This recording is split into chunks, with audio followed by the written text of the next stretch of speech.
We welcome you to Pete Antamarino Stadium on the campus of Gateway High School in Monroeville, Pennsylvania. It's the 2024 WPIAL high school football season. We're back for another year. Adam Gusky, Vince Russo on the call for you as usual here on Gateway Gator Productions. And Vince, the Gateway Gators taking on the State College Little Lions tonight, a team that won the district a year ago in District 6. Yeah, District 6, a team that's perennially competitive. They returned 40 seniors from last year's roster, so a great test for a Gateway Gator squad that turns over some key position players from last year and has an opportunity to hopefully get off on the right foot here in a year where even the non-conference games are vitally important when it comes to the playoff race, and I'm sure we'll talk more about that this evening. Yeah, we'll touch on those playoffs as the night progresses, but let's talk specifically about what's gone on in this offseason, and we'll start off with Gateway. While they're not huge, very deep as far as the returning players, that offensive line's a different story. All 5 returning starters. Yeah, you got a lot of size there. They're going to look to try and control tempo. They're going to go up tempo again this year. They talked about it in some of the previews around the different publications in the city. So I think it's important, getting snaps off, especially here in these early season games where there's going to be a lot of teams that are going to have a lot of mistakes. I mean, heck, I was listening to the McKeesport game. They were playing a non-conference game over at the Wolverina. There were turnovers galore. That kind of stuff happens in a first game of the season, but you can cut down on some of those mistakes offensively when you've got veterans up front. And also the Gators have a huge weapon returning in Kenny Lewis. Not just a returnman this year, but he's going to be their prime wide receiver. Oh, my goodness. Yes, returning is one of the top pass catchers in the WPIAL and certainly dynamic on special teams as well. And let's not forget, he was able to generate some turnovers and was a force to be reckoned with defensively. So it's going to be interesting. This first game of the season, you always see guys acclimating to the heat. I'm sure we'll see some cramping throughout the night. But as long as Lewis can stay upright, he's going to make an impact in this game. So we will see the Gators offense first, and we're going to have a question answered. Who's going to be under center? And, is it going to be the freshman, Elvis Kuchakas, or is it going to be Sid Bryant? Sid Bryant we saw last year. Conversely, the freshman in 8th grade last year had a great season as that team had just one loss. So we'll see that question answered momentarily. The rumblings are it is Kuchakas, but we'll find out momentarily as we are nearly set to get this one started here in Monroeville, Pennsylvania. Owen Kissinger will kick off, the senior for State College, and we are underway in Moon Township, PA. Monroeville, PA. Everybody's knocking the dust off as that one is returned by Sean Moorfield Jr. out across the 20 to around the 24 before being pushed back by a host of white jerseys. And it is going to be the freshman, Elvis Kuchakas, who will start the game at quarterback. 5'9", 170 pounds. Like I said, a great 8th grade year. We saw a lot of him in the scrimmage a week ago, so not a big surprise that he gets the start here in week 0. Baptism by fire against the District 6 returning champs. We'll see if they try to get him into a rhythm here early, or if they lean on that line and try to run the ball. They're going to go to the ground. Are the Gateway Gators on first down, and not a lot of room there as Amari Gans goes up the middle, and he is driven back after picking up just a yard. Yeah, you see quick convergence there. A couple guys, including Michael Gall, who we can talk about. Someone who's a 3-star prospect, has a plethora of offers. He's going to be in the backfield a lot. So Amari Gans there just has to put his head down and go north-south quickly. Yeah, his offers are highlighted by Virginia Tech. And he has nearly 300 tackles on his career, and that is counting as that pass goes to the far side. Some contact as Kuchakas looks over there. And now Amari Gans gets tied up with Michael Gall. Some flags come in late as some pushing and shoving continues back behind the play. Yeah, extracurriculars after both plays here. And certainly teams rip-roaring ready to go. You're tired of hitting your own teammates. You had a scrimmage last week, but now you get an opportunity to go out, and this one actually counts. But you got to play within the confines of the game and not hurt yourself, and this one's going to hurt the Gators here early. Julian Dancier was the intended receiver.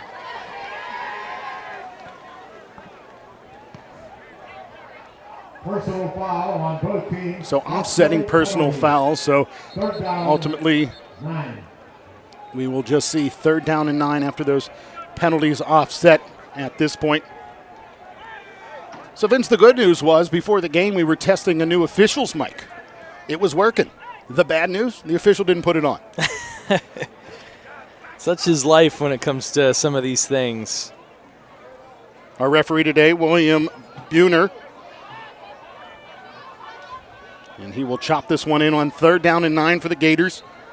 Kuchakis in the offset pistol. Play action.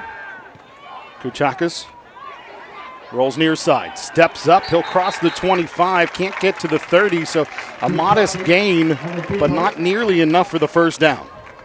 Good coverage and a good job by the linebacking crew in the secondary here for State College, the Little Lions. Knowing down and distance, when you return that many seniors, you got guys that are used to playing on Friday nights. They were aware of sort of where that down the gain was. They were going to allow the quarterback to roll out, get a few yards, bend but not break. So Thomas Keller had the stop on that previous play. So it's 4th and 7 for the Gators as the punt unit is on. Little delay, a little hitch there by Lococo, and Lococo gets that one away. Fair caught by the Lions at the 40-yard line by Salazar. Salazar, another key player for State College. 66 catches a year ago, over 1,000 yards and 9 touchdowns. D1 prospect just like Gull.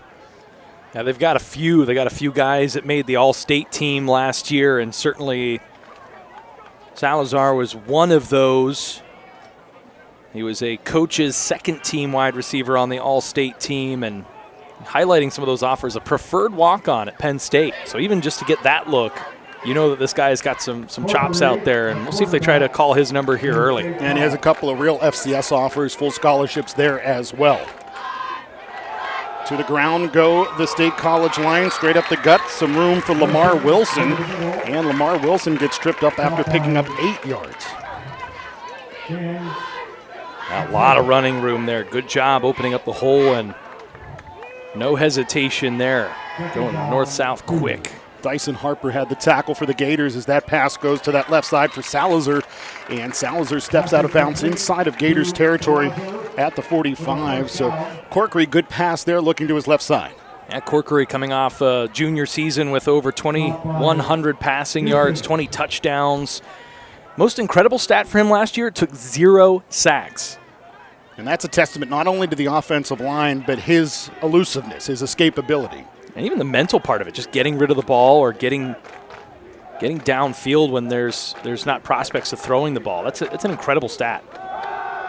Back to the ground goes Lamar Wilson, and Wilson will carry the ball inside of the 40 to the 37-yard line. You can kind of hear in the peripheral, a nice crowd here on the State College side. They've traveled well westward over here to Monroeville. This offense clicking, both running and passing, in rhythm right off the gun. Again, can't stress enough, you've got a Gators team that lost some real leaders last year and a State College team that brings a lot back. Pass going to that left side to Salazar. Salazar picks up the 1st down, bounces off of tacklers, still on his feet inside of the 20, as he'll be forced out around the 19-yard line.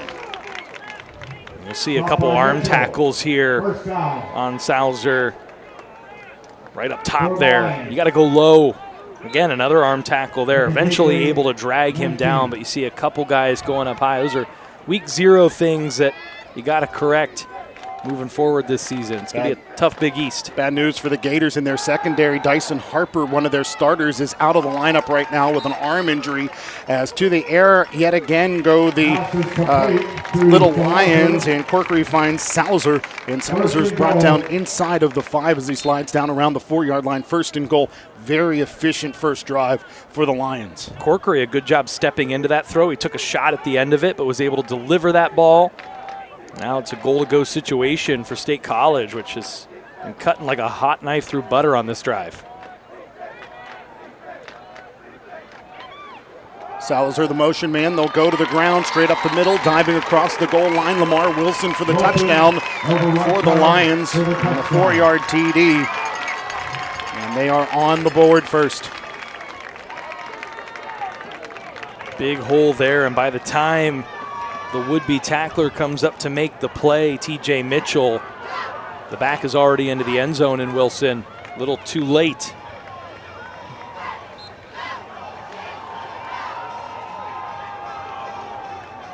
PAT is up. Splits the uprights good. And an early lead after the PAT by Owen Kissinger. A few minutes in, got punched in the mouth on both sides of the ball, really. And now an opportunity to come back out, get yourself into a little bit of a rhythm as we take another look at the PAT. So, Vince, we talked about it already. State College defending District 6 champs. They were 7-4 a year ago. Sounds like a great record, but that was the lowest win total for them since 2014 if you subtract the COVID year in 2020. Yeah, Matt Little, been the head coach there. See him down on the sideline since 2014, 90-34, their record overall. They did win their third straight district title last year, but certainly disappointed when they got into the state playoffs. They got drubbed 47-20 by McDowell up in Erie, which is playing tonight at the Wolverina against Woodland Hills. An addition to the Big East Conference, which I'm sure we'll talk about that as well later into the evening, what that conference is going to look like for the Gators. But so certainly for State College, a little disappointing, but like we talked about, they bring pretty much that entire team back, and they got some real high hopes on what they want this season to look like, and certainly have looked the part here in the first 3 minutes and 3 seconds. Yeah, 20 lettermen returned from a year ago for State College, and some of those lettermen have 2 and 3 letters to their credit. As this one, an end-over-end kick, and TJ Mitchell for the Gators gets knocked down to the turf as he carries it out across the 25 towards the 28-yard line. Again, you'll see here Mitchell, he's the up man, but if you're the up man, you've got to know that a couple times a season you're probably going to get a crack at this. Just a little too much standing around waiting for things to happen. You got to just turn the burners on. Sometimes that's how you get those return touchdowns, is getting upfield before guys really get their head around. So the Gators, decent field position though, out closer to the 30 this time. Kuchaka's second time we see him here in his freshman campaign. Sends a man in motion from left to right, so 2 receivers on the right of the formation. Straight drop back, setting up the screen. It is complete to Gans. Gans has some dancing room as he takes it out towards the 35, a gain of 6 and second in a manageable 4.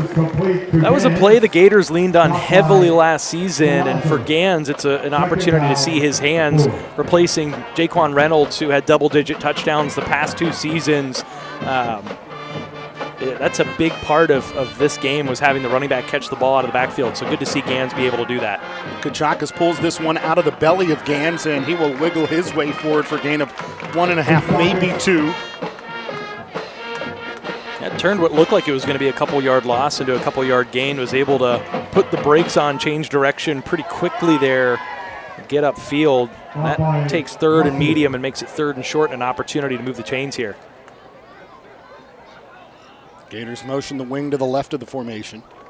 High snap. Kuchakas looks right the whole way, and stopping his route was Dyson Harper. Good news, he's back in the lineup, even though he wasn't able to pull that one in. And at this point, the Gators have a decision to make because they're out across the 35. Do they bring the punt unit on? It looks like it. Yeah, probably the right call here. Make this offense work for it. See if they are able to get off a little longer of a punt this time. The last one didn't have a ton on it, but the positive in that was that Salazar wasn't able to return that, and boy, is he a dynamic athlete, as we saw on the couple receptions on the first drive. So we'll see if they punt it right at him or if they try to coffin corner this. And Lucoco, we've seen that big leg on the soccer field. He boots that one away. Takes a nice roll for the Gators. It wasn't the highest punt by any stretch of the imagination, but flips the field a decent amount as it'll set up the Lions at around the 31-yard line. A couple wobblers there, and Lucoco even comes up a little limp. Might have hit that one off the side of the foot or something of that ilk. I don't think I saw him get contacted at all after the punt. So, yeah, not the prettiest first couple punts, but they've done the job. They've kept it out of the punt returner's hands, prevented any big dynamic plays from that end, and now you force your opponent to go 70 yards here. Gateway with 5 returning starters on the defensive side of the football. The second time we see their defense as Lamar Wilson goes up the middle, out towards the 35 before he is brought down at the bottom of the pile. Agbodzi, Sen Agbodzi. Stop by Mabondi. Second down, 6. A short little gain there. A better job by those interior linemen of plugging up those holes, allowing everyone to come up, make a play, push that pile backwards, not allowed State College to get a big gain. Play action as the QB gets hit as he releases the football. Good pressure applied there. Gans comes on the linebacker blitz from the right side. And this is what we've grown accustomed to seeing over the years out of the Gateway Gators defense. Pressuring the quarterback, getting into the backfield quickly, being the more athletic unit on the field. Certainly they've looked the part on these first 2 plays here on the second drive, and now they've got an opportunity, if they can hold, to get off the field and get that offense back on and see if they can start to pick up a first down and move the ball themselves. Corkery rolling to his left. No pressure as he releases that football and has Salazar wide open as he carries it inside of the 25, brought down near the 20 as the tackle is made by Tristan Houston. That's the one guy you can't let beat you, and more times than not, he's going to. So athletic, so good at finding separation in the secondary, and there, no one within 5 yards of him. Able to flip the field on a dime there. That's deflating for the Gators, who really came up big on first and second down, only to see them get gashed over the top there on 3rd and long. Salazar, a 4-year letterman. Well, he's on his way to his 4th letter, yeah. Undoubtedly. He already has 3 to his tally heading into this season for the State College Little Lions. Already the leading receiver in program history. He said he wants to double those numbers by the end of the year. He's got big goals. Ball comes loose as the handoff went awry. Looks like the Gators may have got it as Rowan Walker couldn't hang on to it, and it's covered up by Sid Bryant. Sid Bryant on the left outside linebacker comes up with the scoop, and it's Gators ball, an opportunity to bring that offense out there and tie the game. Talked about it in pregame, Adam, that this is a veteran team, but week 0 you're going to see some of these things happen, getting the snaps down, some of these procedural things. And so far, that's the 2nd bobbled snap. State College had one on the first drive. They were able, Corkery was able to handle it and then throw the ball. That time gets away from the back, and Gators get the first turnover in this one and see if they can capitalize on it. And if nothing else, they catch a break after getting gashed on the play before.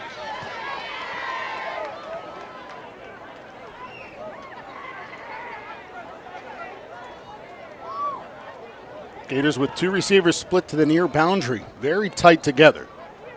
Off of play action. Kachakis, big hole up the middle. He'll tuck and run. Boy, I'll tell you, the freshman has guts as he picks up 9 on that one. And a good internal clock there, too. He's not holding on to the ball too long. He's not afraid to step up, make something happen with his legs. And, right there, you take 1st and 10, turn it into 2nd and about half a yard, staying on schedule. That's important for a young offense. Handoff, this time it's Gans. He'll slide his way out of a tackle, spinning his way twice now, picks up more than enough for the Gators' first down. Starting to see the Gators settle into this game a little bit, both offensively and defensively. And Gans, a good job there. Nice stiff arm there, shaking off the would-be tackler. And then again, using his momentum. Good running backs, man. It's all in the legs, being able to stay low, shoulder those hits, and keep moving. Lustig on the tackle on the previous play. Gans not alone in the room this time as he's stacked up at the line by Sam Mayer. 6'1", 260 up front. Yeah, the Little Lions won that battle that time. You see, as soon as Gans gets it, not a whole lot of running room there. A good job by the Little Lions getting into the backfield. Charge led there by Quincy Smith, 6'2", 217-pound outside linebacker. So gain of 1 on that play by Gans. So it's 2nd down and 9. The ball at the 39.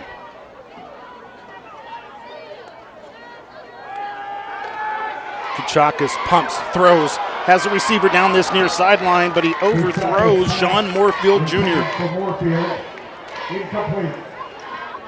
Well, we haven't said the name yet, but when you think of the deep ball, you think of Brad Birch, who was a mainstay for the past 3 years for the Gators, and certainly when he was at his best, he was able to really throw the deep ball well. And so that'll be something. Can the Gators do that again this year? They always have those guys on the outside. We've talked about Kenny Lewis and company. And there was certainly real estate there. Moorfield Jr. had a few steps on the DB That one just sailed a little bit, but you're hoping that those kinks get worked out after week 0, and by the time you get into the games that really, really matter in Big East play, he's putting those ones right on the hands.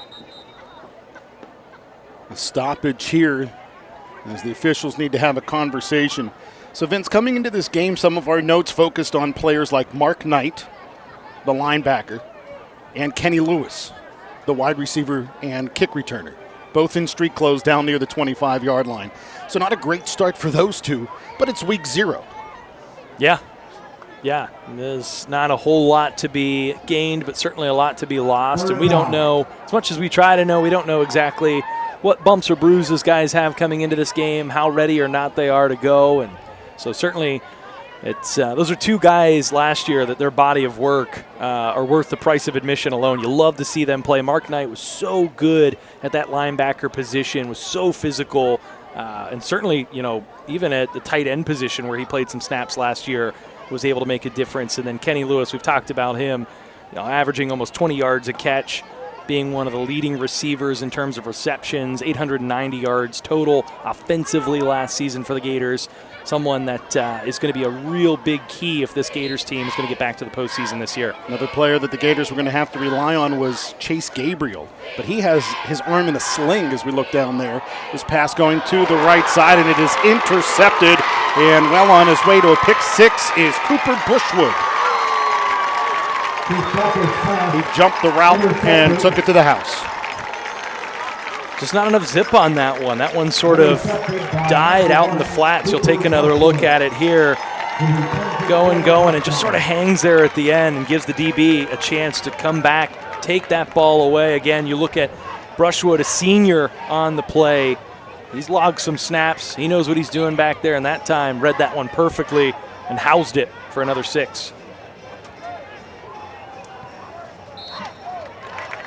Snap good, and the kick is up and in for Shane Markowski. So Markowski has kicked both of the PATs, while Kissinger has been in charge of the kickoffs thus far for State College, who's on top of the Gators 14-0 with 4:55 to play. Take another look at this pick 6. Kuchakis looking right, one-on-one coverage, and just a great job by Cooper Brushwood.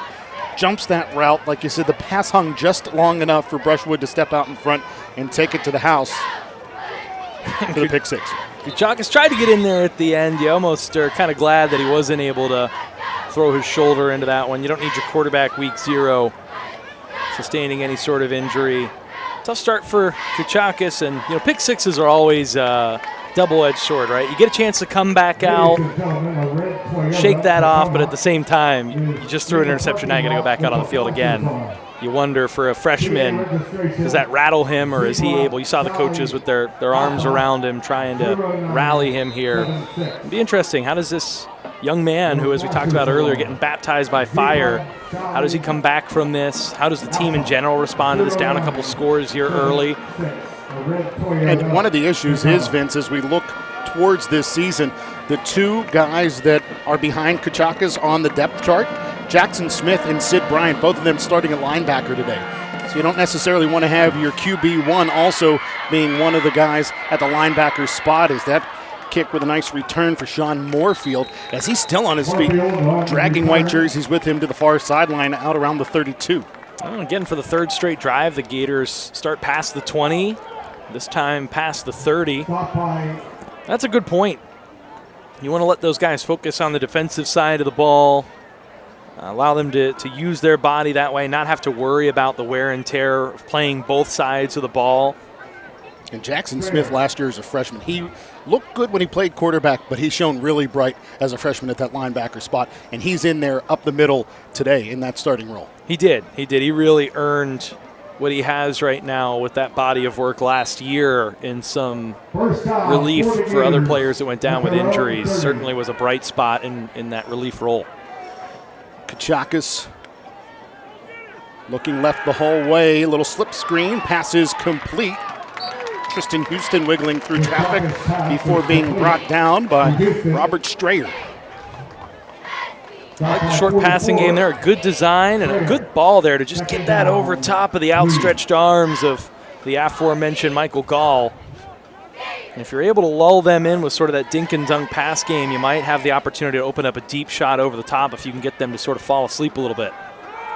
Gans takes the handoff, stiff arm to the right, pushes the helmet off of a little Lion, but maybe a face mask against Gans as Gall lost the lid, and now some flags come in after the play. Gall was barking, and that may cost the Little Lions what would have been a penalty against the Gators. I think it will, Adam. I think there might have been an offensive face mask there on Gans as he tore the helmet off, and then Gall as he got up. Certainly a little bit of taunting there after bringing Gans down to the ground, and those two have been locked up throughout the evening, so I don't anticipate that changing as the night goes on. I think we'll see some more fireworks out of those two. Take another look here. Great job by our replay crew to get a real close-up view. You do see the face mask there. You see Gall bring him down. You see even as they go to the ground, those two almost kind of wrestling as they go to the ground, and words on both sides, but certainly when you don't have your helmet on, Adam, the officials get a real good view of what you're saying. And so flag comes out there for Gall, and we'll see what they ultimately call here. I'm sure there were words exchanged all over.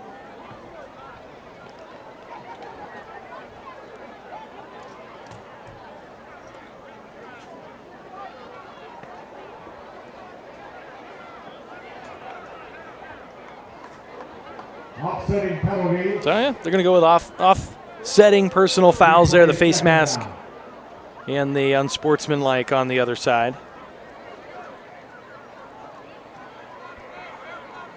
So all in told, Gators end up with second and pretty manageable.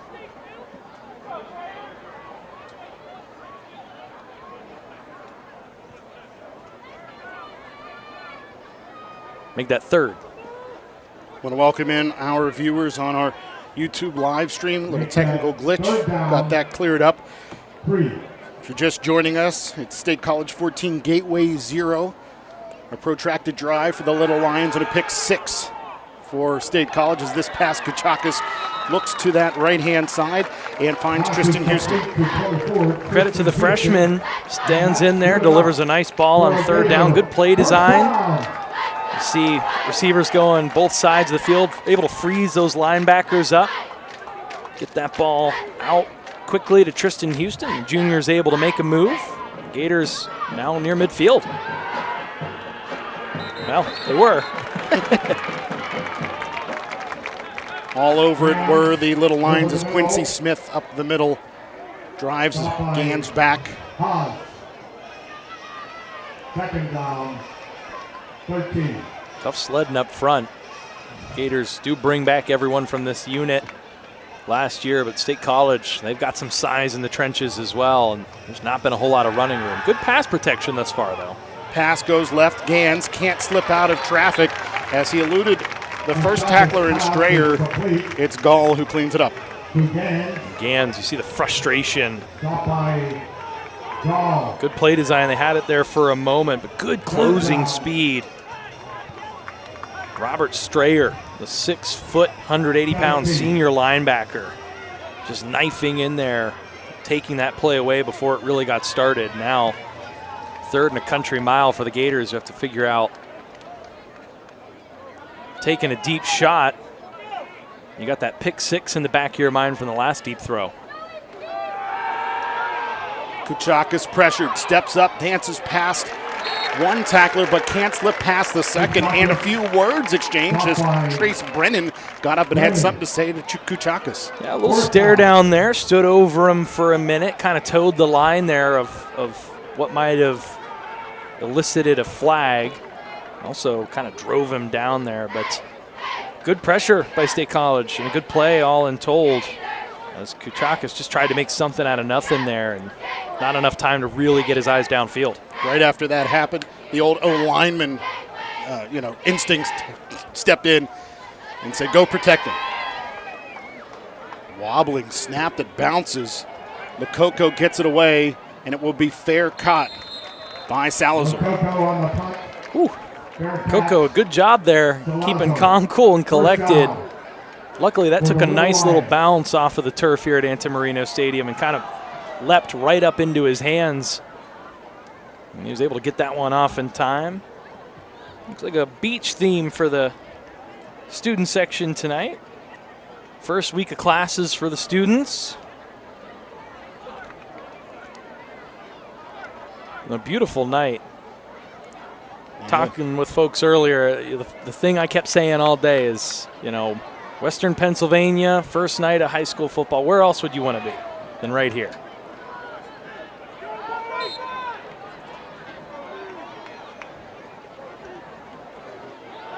Pass to the left-hand side is complete.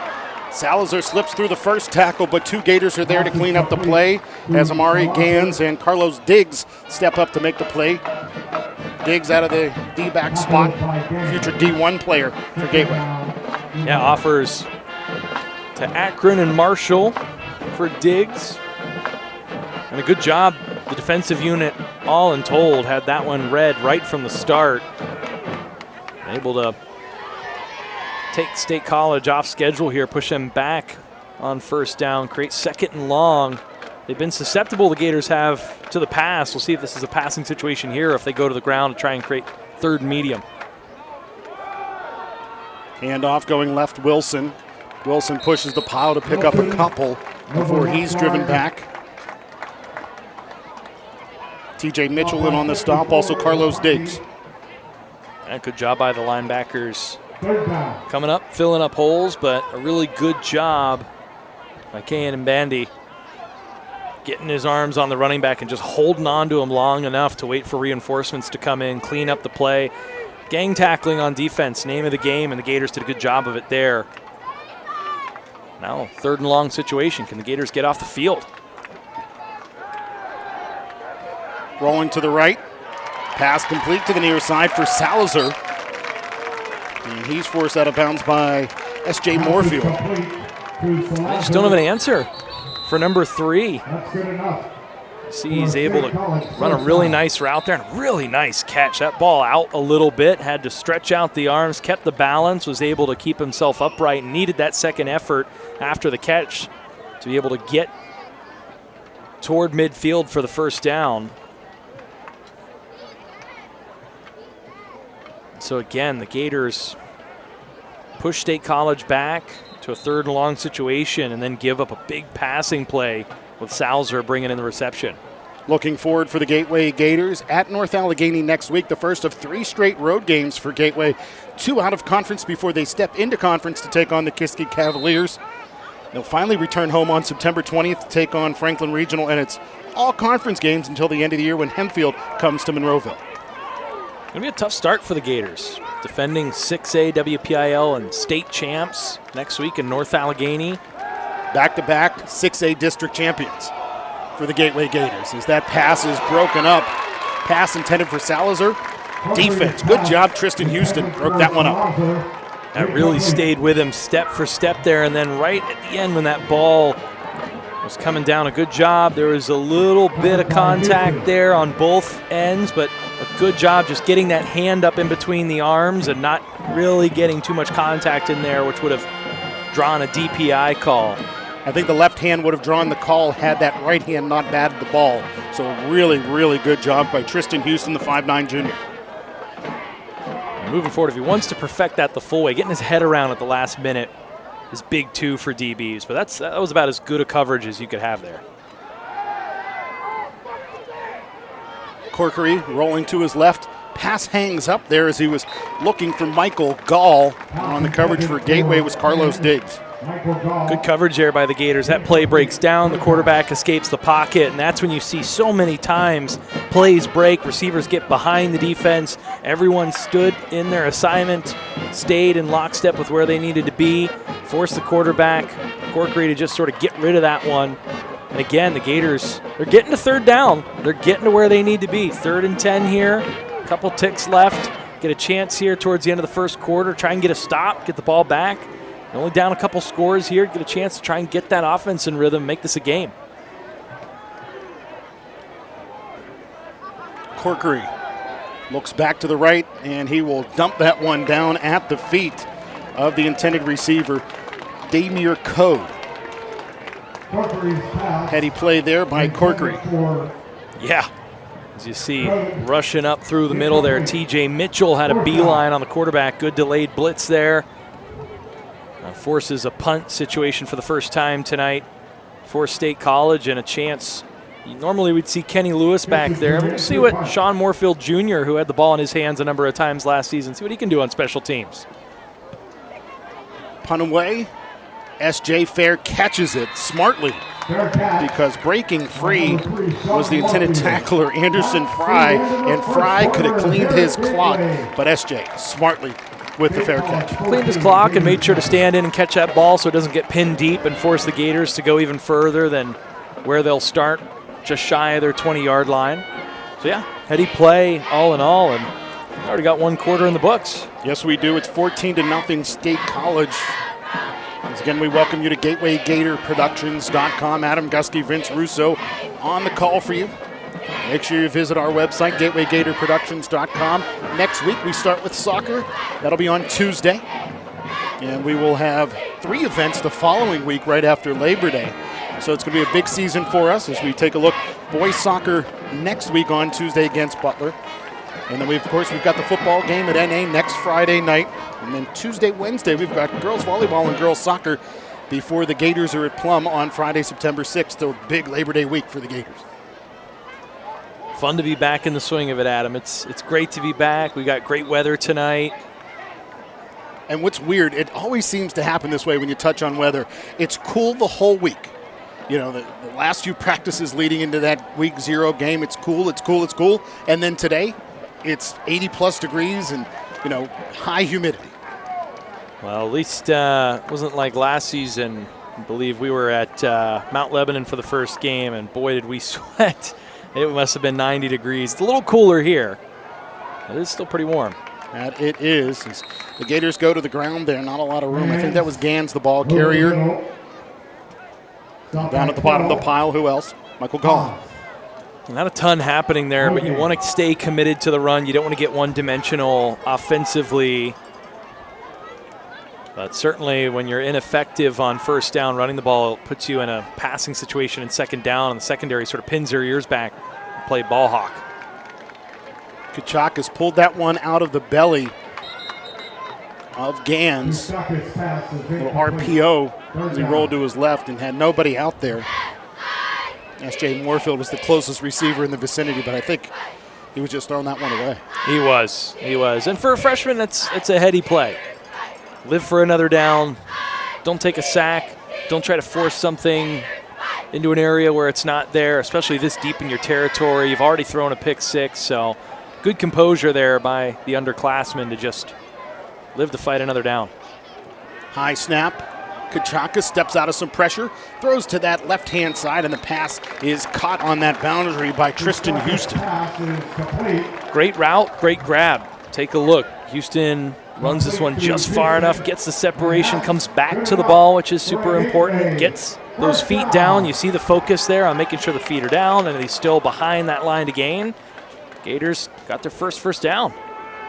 Draw handoff as Gann slides out of the first tackle, but the second wave is there quickly as the stop is made by Robert Strayer. Yeah, certainly not for a lack of effort from Gans. He has been working hard down there. He's already broken 4 or 5 tackles on the evening. A couple good stiff arms, but just waves and waves of guys coming through, and he's had a face mask full of Robert Strayer and Michael Gall throughout the evening, that linebacker position. Kachakis looking left, and the pass was deflected and then nearly caught by Roberson Louis June. But he smartly let that one go down to the turf because he was headed to his knees. And if he caught that one, it's going to be a loss on the play. It's almost as if he recognized that as he had it in his hands for a split second and said, oh, wait, I don't want this. 6 foot 265 junior center for the Gators as that pass is thrown over to S.J. Moorfield. He slides down. Looks like the official says it was a catch by S.J. as there's a flag back behind the line of scrimmage. Came from the umpire, so this may be a hold against the Gators. We'll have to see. Now they're going to have an official from behind the play say incomplete. Good teamwork by the guys in stripes. Let's see what William Booner has to say. Legal hand to the face.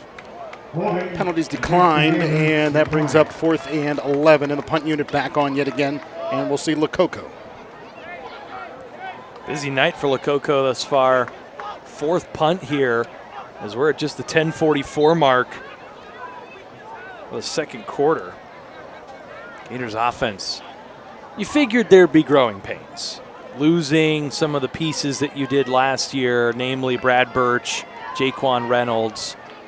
You're turning over your backfield. There's been some flashes, but still getting into a bit of rhythm. Gators got to get on that one quicker, as there's another flag down on this one. But well, Michael Gall lost his helmet again. Maybe want to tighten that chin strap up a little bit. Invest in some new snaps. Jeez.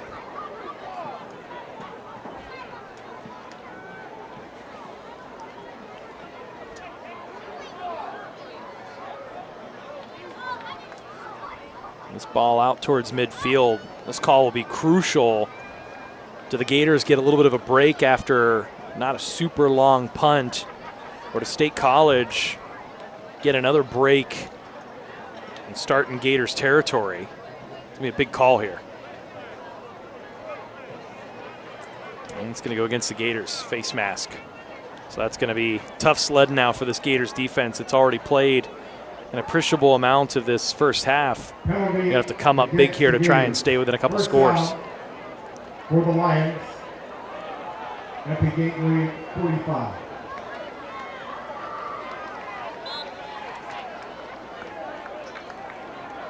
So 1st and 10 for State College. The ball inside of Gators territory at the 45. State College with 1 offensive touchdown and a pick 6 today. Draw handoff, some room initially for Wilson, but the Gators picked that one up quickly and drove Wilson back. Initial contact by Tristan Houston out of the Gators secondary. The Gators defense has settled in. They benefited from an unforced error that resulted in a turnover, but they've plugged up the run a little bit better after that first drive where Lamar Wilson was really making hay. On the last drive, they had some good coverage that forced a couple just throwaways, including right here again, another one. Gators sent the house there. Gans and Sid Bryant were both headed towards Corkery, and he just unloaded down this near boundary. And as he well overthrew Cooper Brushwood, who's the player who had the pick 6. Yeah, so the Gators, again, forcing a 3rd and long, forcing State College into passing situations that are uncomfortable, forcing them to be one-dimensional where the Gators know what's coming. They've settled in nicely in this game. And some movement along that front. Flags come before the snap, but I think this is going to be false start. It is against State College, so that's going to cost them a handful of yards. First procedural penalty we've seen for either team thus far. We've seen some holding, a little grabbing here and there, but it's the first procedural one. And for the Gators, this isn't a totally unexpected start. A younger team that's outside of the trenches, got some new players and new positions going against a team that returns 40 seniors, 20 lettermen. The Gators are hanging in here, and they've got a chance here, again, try and get off the field. 3rd and long off of play action. Unloading Corkery. He has Brushwood wide open, and a touchdown for the Little Lions. They just can't let him get behind you like that. A little bit of a blow by there. You see nothing really intricate about that route. Brushwood just putting on the afterburners, getting away from Jaden Stammer, the 5'8" sophomore DB. Yeah, Stammer didn't read that one well at all. As that ball was in the air, Stammer started to slow down instead of heading back towards the intended receiver in Brushwood, who has his 2nd touchdown of the game, one on both sides of the ball.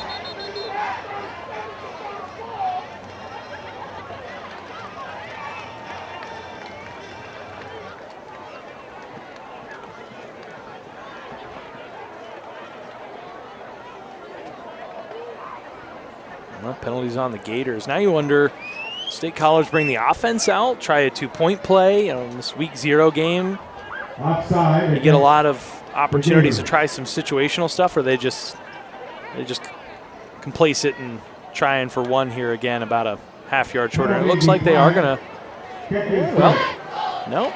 They started to walk off the field. Now they're coming back. Gators doing the same song and dance. So we kind of end up right back where we started.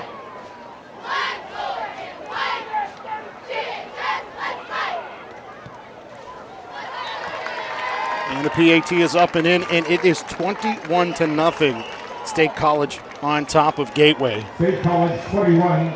Cooper Brushwood, second touchdown of the game. One on the pick 6, and this time on the long reception. And like you said, nice little crowd for State College, making their way from the center of the state out here to the eastern suburbs of Pittsburgh as we take another look at this long touchdown by Corkery. Nice ball by Corkery. Put it right into the breadbasket there. The score is what it is. I don't know that the Gators are getting completely manhandled or outclassed here. It's just these little moments, these situational football things that for a younger team, and a freshman quarterback throws a pick 6, a sophomore DB making his first start gets burned. You anticipate some of those things might happen week 0. Touched on the weather earlier. 80 degrees, 33% humidity. That feels a little more than that right now. Light winds, sun on the horizon, setting in about 20 minutes. Just absolutely beautiful as you look to the west. One of the best views in all of Allegheny County. This one of the highest points in the county when you compile the height of Monroeville and then the height of this press box. If you look real close, you can see the real tip top of the U.S. Steel Tower, now the UPMC Tower. But it's a beautiful view. You can see for miles and miles and miles. As this kick will carry down towards the 4-yard line. And the Gators have a nice alley for a return. Stammer. On the return. Check that. That was 6, not 8. Terrence Cole, reserve running back, 5'6", 165. Got a nice little crease there before being knocked down to the turf by Sean Brennan. Cole, no stranger, played some meaningful varsity snaps last year, a name that viewers will remember. As you see, you get BNY Tower there as well. And you see right there to the right, Channel 4 sticking up close to the Parkway over that way. But on this Friday night, or any Friday night in the fall, don't watch Channel 4, watch us here on GatewayGatorProductions.com as Kachakas wiggling through traffic, breaking tackles, and finally brought down after a 9-yard gain. That was a pretty run. Boy, if he's able to continue to make these kind of things happen with his feet. We saw as Brad Birch grew as a quarterback in this Gateway system, that was something he relied on more as he became an upperclassman. And Kachakas picking up right where the senior left off, and so far so good. Little forward pitch to Gans, who slides his way through some traffic. The ball came loose, and I think State College got it. Gans had the first down, then lost the ball, and it's covered up. And recovered by Trace Brennan.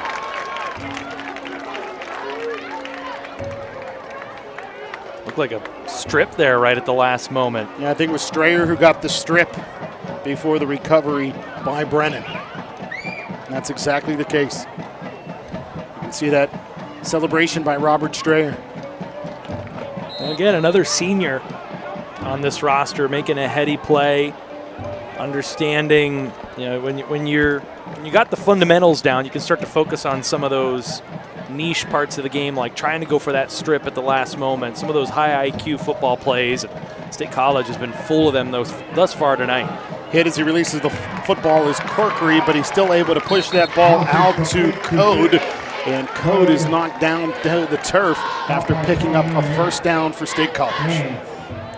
Able to get away from the first would-be tackler, and then TJ Mitchell, you'll see, comes in from behind, able to lay the lumber on the unsuspecting receiver. Take another look, getting rid of this ball. Corkery taking the shot, standing in there after Sid Bryant, able to really lay the boom on him. Sid Bryant's fun to watch, man. Draw a handoff. Up the middle, Lamar Wilson. Wilson over the middle. Wilson will pick up Stop by about Fisher. 2 or 3 before he's brought down. Second down.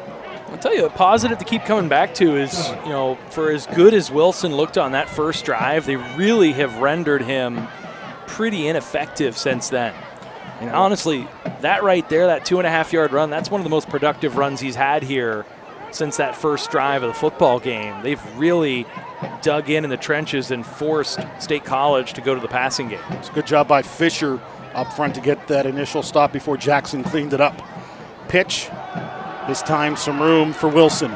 Wilson undercut before picking up the first down. Nice open field stop there by Carlos Diggs. Wilson. Give yourself a chance here. It's 3rd and short, but you at least get to 3rd down. And Stop by they've done a lot of running between the tackles State College had, so that time just a quick pitch to the right. Now you can kind of do anything here, 4-down territory. You go for the run here again, or you try and maybe take a shot here. I don't think he got it. That's a great play.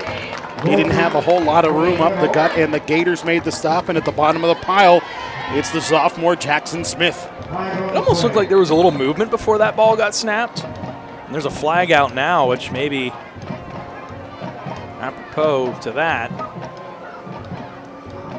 It'll be interesting. Do you accept it and go 3rd and medium, or do you decline it? I mean, it's certainly 4-down territory either way. So if this is false start, the play doesn't happen. That's a good point. If this is an illegal shift, it's a decision for the Gators. Officials having a conversation here. Buhner, our referee.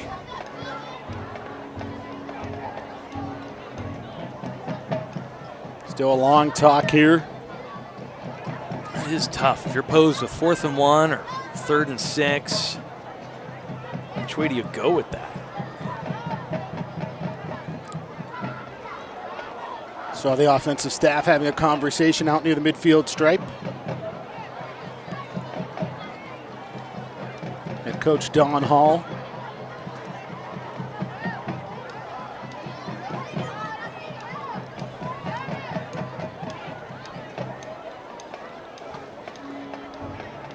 Don Hall in his 9th season now with the Gators, 69-26 overall, looking for win number 70.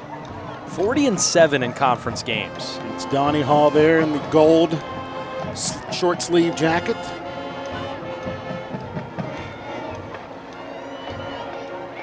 So we're still having an officials conversation here. Having a talk now over with the coaching staff on the far sideline from State College. Matt Lintel has been at State College since 2014.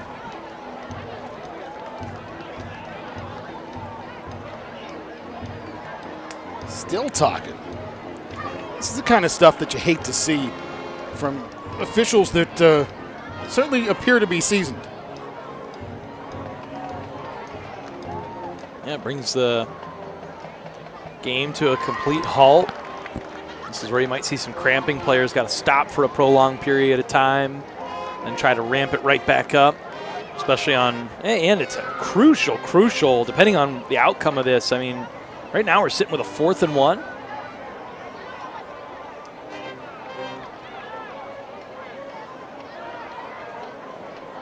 So ultimately, it ends up being Lamar Wilson who's ejected from the game for unsportsmanlike conduct. So it was something that happened long after the play was over. Wow. I don't know if we're able to pull that back up. I didn't see anything. Maybe it was verbal. You know, I know that there's a short leash, depending on what kind of language you use down there on the field, which certainly I think makes a lot of sense. But I mean, physically, I don't know that we saw anything that warranted ejection or looked egregious. But certainly, our view is a little different from way up here. It's a big break for the Gators. It's an obvious punting situation now. They got to avoid getting hemmed in real deep. Well, they're going to keep the offense out. What's that in-between area? Too close for a punt, too long for a field goal. So Corkery will stay out there as he pumps, rolls, releases, and the pass is incomplete as the first foot down was out of bounds for that intended receiver, Hank Lustig. Would have been such a nominal gain either way, but a great job. You know, there was that one blemish you hate to see where the Gators got gashed there for that last touchdown, but even the secondary has started to settle into this game. Salzer is getting covered down the middle. They've tried to run him on a few seam routes, and there's been really good communication by the DBs and how to approach him from a zone coverage standpoint. And a couple stops here, and again, Gators down on the scoreboard. This one's not looking the prettiest here earlier for Gateway, but there's some signs of some real good things happening here in week 0, and now it's time to see if this offense can get some rhythm going here. Gans running right, cuts it back upfield, but no room to go there. They'll ultimately lose one on the play from the 36 back to the 35. Almost an issue with the exchange there on that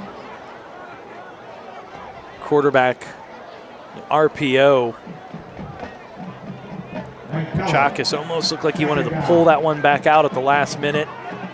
That almost ended up being a fumble. Good job getting that down at the last moment, even though it ended up being a yard loss. Screen to the left side, complete. Running down that far side with the football is Casey Carter on the tight end screen. Carter gets close to the first down marker, but we've got a flag down at around the 39-yard line. Yeah, you're going to see a hold right here at the top of your screen, right there. I don't know. I think that one might be a bit of a Charmin call. A little soft. Gateway a season ago, 5-6, but all 5 wins came in conference as they won the Big East, brought home the little trophy there. Hosted Moon in the WPIAL playoffs.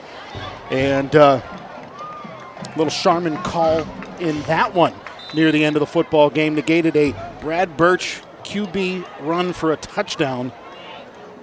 I'm sure every Gators fan remembers that one. Another heartbreaking exit in the playoffs. And that would have been a win for Gateway for the first time in a long time in the playoffs. And looked like they had it in hand. I mean, Birch took it into the end zone for that touchdown. Both teams ran the ball a ton that night. There weren't a ton of flags on either side. And all of a sudden, in the most pivotal moment of a very pivotal game, a flag comes in. I remember we had some conversations in the parking lot with some of the Gators coaching staff after the one, and just you could just tell how sick to their stomachs they were. To see that happen in that moment, as the Gators call their first timeout, and this one first timeout for either team. But yeah, talking about that playoff, and really the playoffs the last several years. You talk a couple years ago, the exit against Penn Hills where they fell behind early, down 17. They scored 20 unanswered to come back in front. Then Penn Hills scores the go-ahead touchdown. Gators have a chance to tie it up with a field goal on the right hash, going right to left at the end of the game. Can't get it done. Go back a little bit further, 2019 in the semifinals. Gators up big on Peters Township, give up a 19-point lead. It's been tough sledding in the postseason for the Gators, and we can talk a little bit more about the format this year, but certainly expectations are to get back to that point again this year and to contend for the Big East again.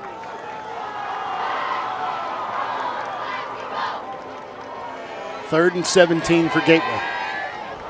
Ball's back at the 29-yard line after Gateway's defense forced a turnover on downs. Kachakis off of play action.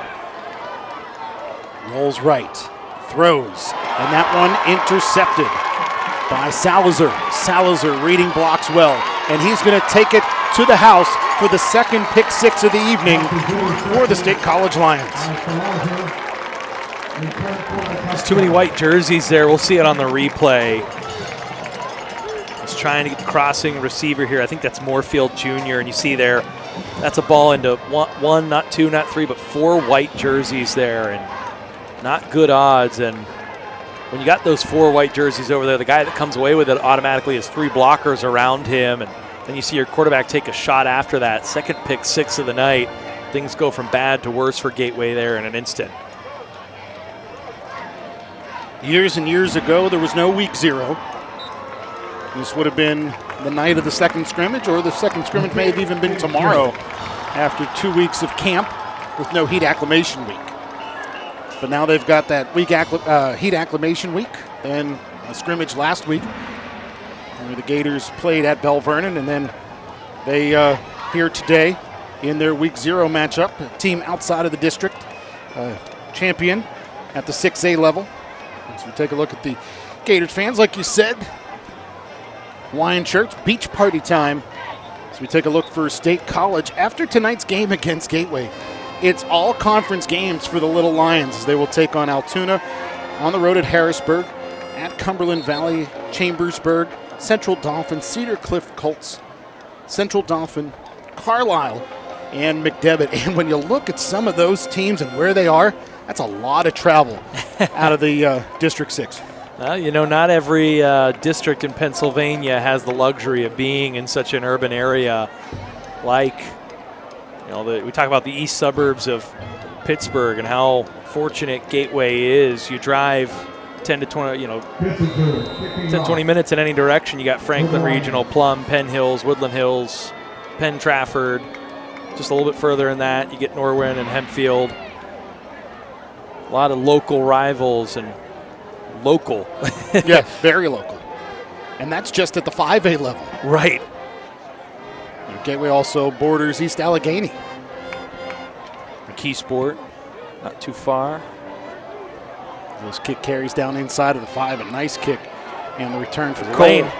He's got himself a crease. He's out across the 40.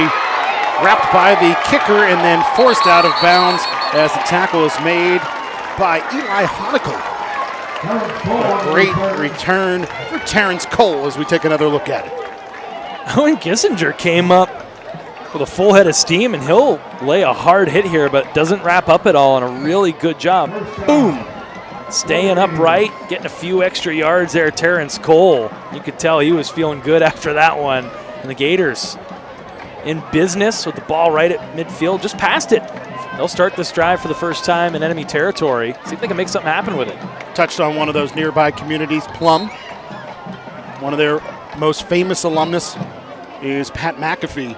He would not have been happy that that kicker did not make the tackle. Kachakis tucks, runs, picks up positive yardage, tiptoes down the sideline, and the official over here says that he steps out of bounds because there was a ton of room if he hadn't stepped on the boundary at around the 43. Ooh, let's see if he did. That was close. I mean, they have a way better vantage point, but I'm not so sure. He did. He definitely did. Right foot just out of the field of play. Great shot. Yeah.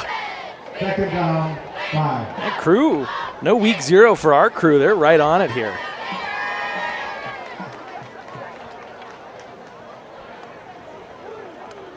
Draw handoff, Gans, wiggling his way free, picks up the first down and much, much more as he is spun down inside of the 30 at around the 29-yard line by Robert Strayer.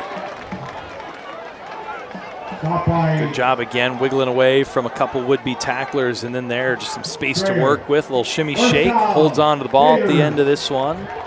Got a lot of folks grabbing those white jerseys and crimson helmets.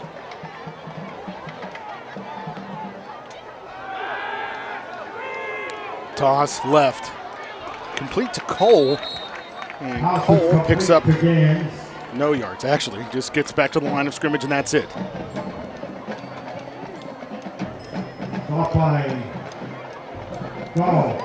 Gators got some backs with good hands, that's for sure. Michael Gall, excuse me. He is just a consummate pro back there, that senior, all those litany of offers we talked about. Kept his helmet on that time and made a good play. Kachakis rolls right, and yet again jumping a route was Salazar. Salazar has a pick 6. Brushwood has a pick 6. And, well, that one probably would not have been a pick six because of the momentum carrying the boundary. It still would have been another interception thrown by Kachakis. He's shown some ability here, just a freshman. So if you're going to cut your teeth, no better time than week 0 to do so. You've got a couple of non-conference games before you head into Big East action. On one side of it, he's done a good job pulling the ball down and making some plays with his feet, but just forcing a little too much here and there. Kachakis looks right, throws right, and that time the pass is shorted to Tristan Houston. Pass intended for 24. Tristan Houston. And that was there. I think that one, Fourth down. just not enough zip on that one. And we've seen that. That's been a little bit of an issue here in the early going for the freshman quarterback, as those passes outside of the numbers and getting enough. That first pick six was one that sort of wobbled towards the end, hung up, and allowed the DB to come back, jump the route. That time, just not enough to get it to an open receiver. So it's 4th and 10, and the Gators keep the offense on, but breaching neutral zone is Quincy Smith. So it'll take it from 4th and 10 to 4th and 5, so a lot more manageable here for the Gators. Yeah, nice break for the Gators offense, and now that opens the playbook up a little more. You don't have to take a deep shot. You don't need 10, you just need 5, so you can work in a slant route, maybe a hitch, curl. Get a little more creative here. Even they might go back to the screen. We've seen that run with a little bit of success here throughout the evening for the Gators. Perhaps another draw play with Amari Gans.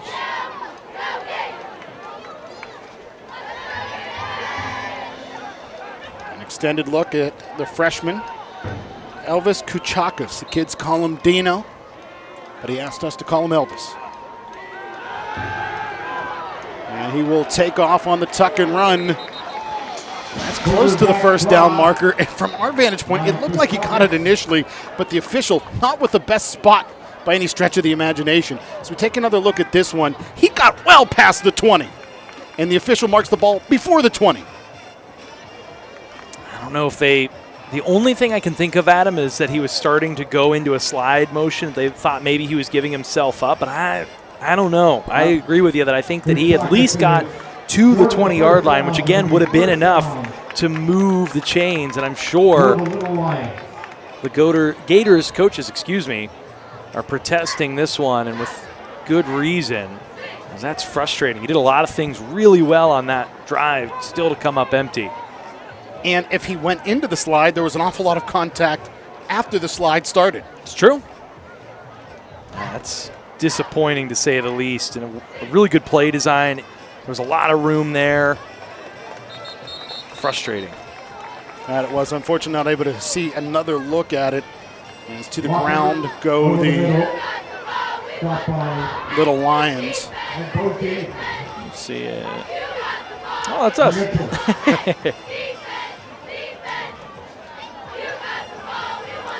I think he had it. I do too. I really do. Well, everybody's got to iron the wrinkles out, even the guys in stripes.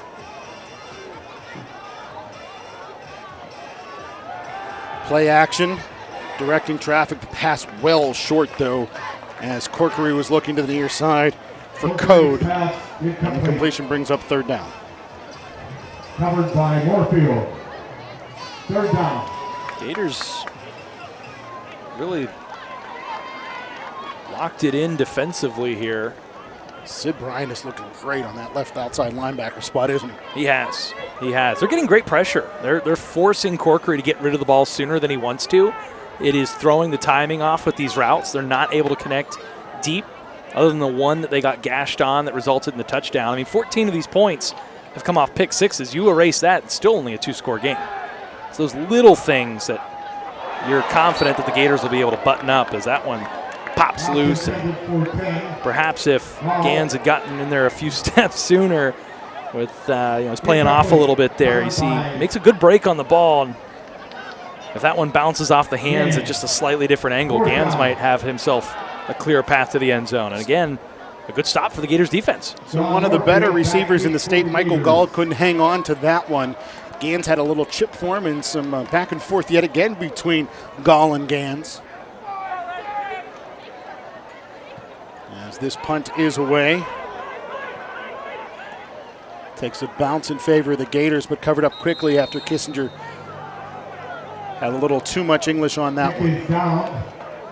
And again, really good field position for the Gators. Second straight drive, they start within 5 yards of midfield. Last time they were in enemy territory. This time they'll start, looks like at about the 47, their own 47. They have a wide variety of main dishes, snacks, assorted drinks, and desserts. So the table's set here with 3:26. They've got time. They still have 2 timeouts. There's no rush. You don't need your freshman quarterback to feel like he has to hurry or panic.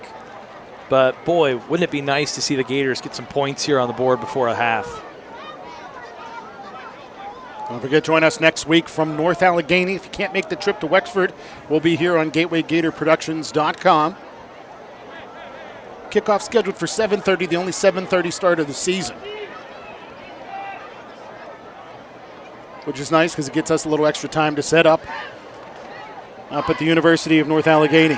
Kuchakis diving catch made, pulling that one in. S.J. Moorfield.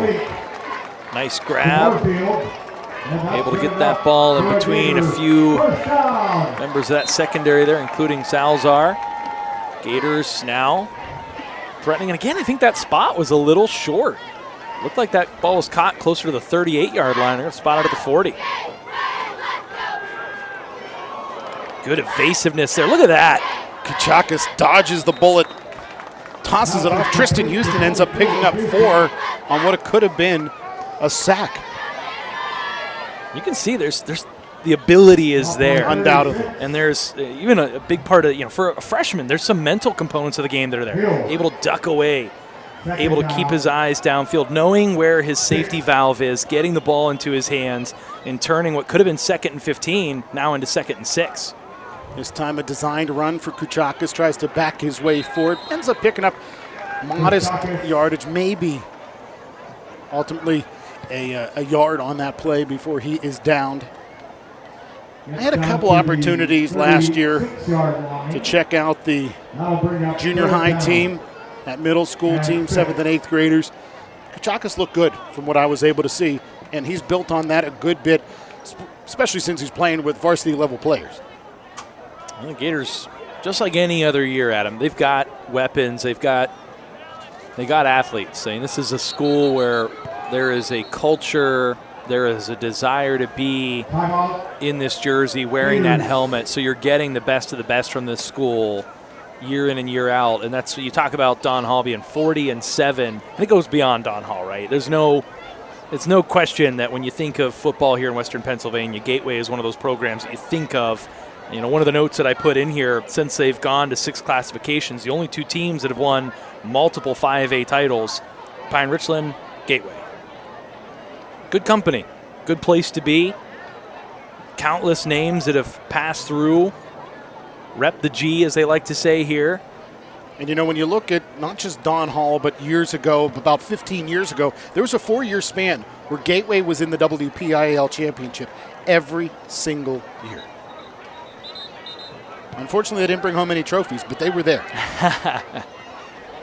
That's always tough. Tough to be the bridesmaid, not the bride. Gators climbed and got to the top of that mountain a couple times. The end of last decade, 17 and 19, which feels like a bit of a distant memory now, but still not that far removed from greatness. And in any given year, like we said, they've got the guys to make it happen. As that pass is complete to S.J. Moorfield, he's driving his way down towards the 20 before he's tackled by Cooper Brushwood. There you get another instance where, look at that, protection is really good. Kuchakis has time, he steps up, has Moorfield open again across the middle. And this Gators team starting to find some rhythm offensively. Gans driving his way inside of the 20 towards the 18.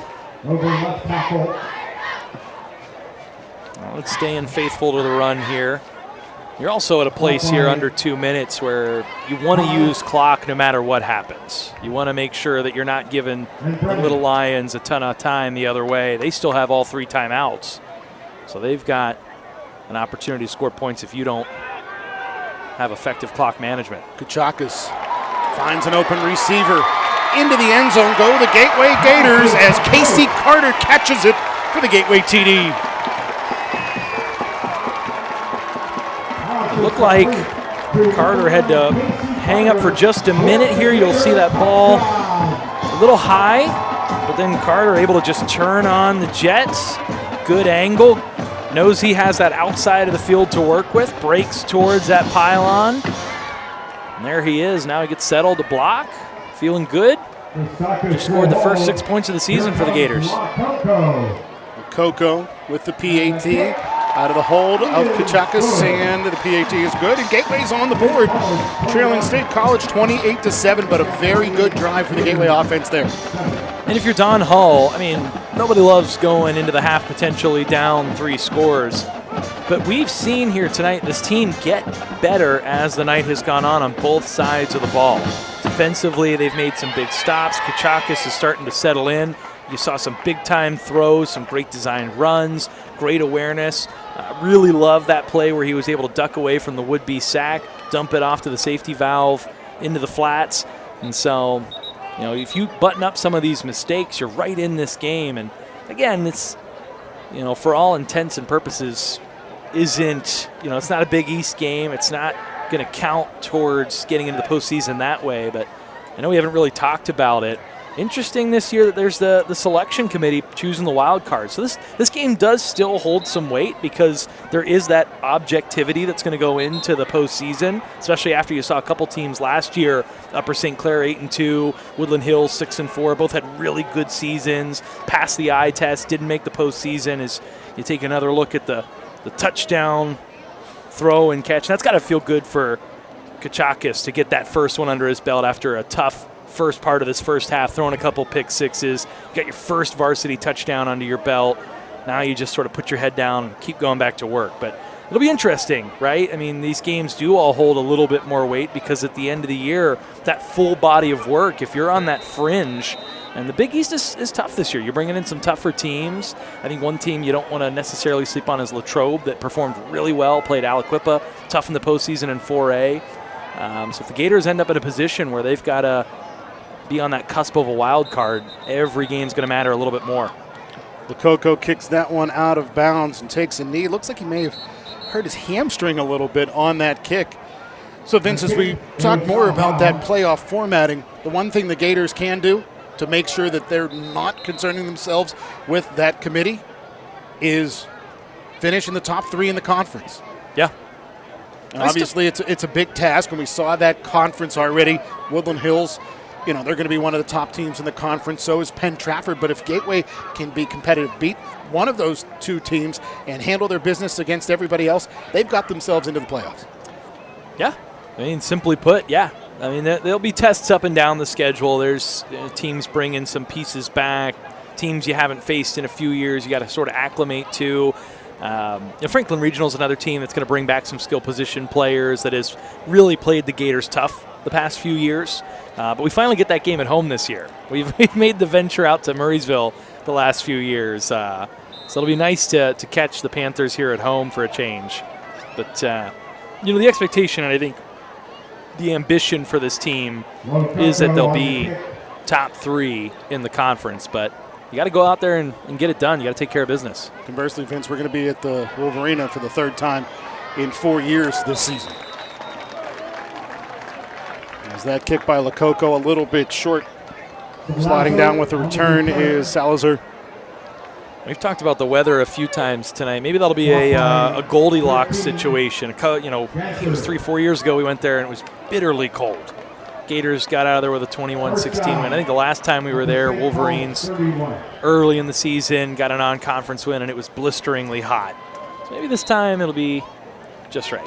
And we were out in the stands both of those times. One time shivering like you couldn't believe, and then the next time, you know, half of our faces were burnt because the sun sets to the end zone opposite of that scoreboard. And it was early in the season. Pass comes near side, complete. Salazar, he's got nowhere to go. He's dumped out very hard by Gans. Gans is playing with a chip on his shoulder tonight. And you don't love, you know, taking a penalty early in the game, but you do love an upperclassman coming out and wanting to set the tone for your team, having pride in wearing that jersey and coming out with that sort of attitude that I'm going to come at you every single play. I'm going to make you feel my presence. Snap goes awry, racing back and covering it up is the QB Corkery, and a huge loss there for State College. And it looks like they're just going to be pleased to head into the locker room here on top of Gateway 28-7. As time is winding here. Gateway only has one timeout. I don't know that there's any real sense in trying to get the ball back, because I don't think you ultimately can. I'll tell you what, though, Adam, other than that long touchdown pass, you talk about 14 of these points came off of turnovers from the Gateway offense. State College offense hadn't looked all that good here in this second quarter. That's for sure. Gateway really has, other than, like you said, the long touchdown pass that came on fourth down, it was a drive that was shut down for all intents and purposes prior to that touchdown pass to Brushwood. So, I mean, certainly, after week 0, you want to see this team come out ready to play, ready to execute right off the jump. The expectation's always there for a program like Gateway. But, again, you look at, they haven't hung their heads. The Gators still look like a team that's playing like this is a one-score game. They're flocking to the ball. They're generating turnovers. They're hitting the ball carrier hard, playing or taking away things in the middle of the field. Coverage has been good. And offensively, we saw offense just put together a really nice drive. And, frankly, I think we can say candidly, kind of got robbed on the drive before that could have resulted in points as well. So there's some real things to be happy about. Certainly moral victories aren't necessarily a thing for this Gateway team. And, at the end of the day, this program has been built to where it's at by winning games and winning games frequently.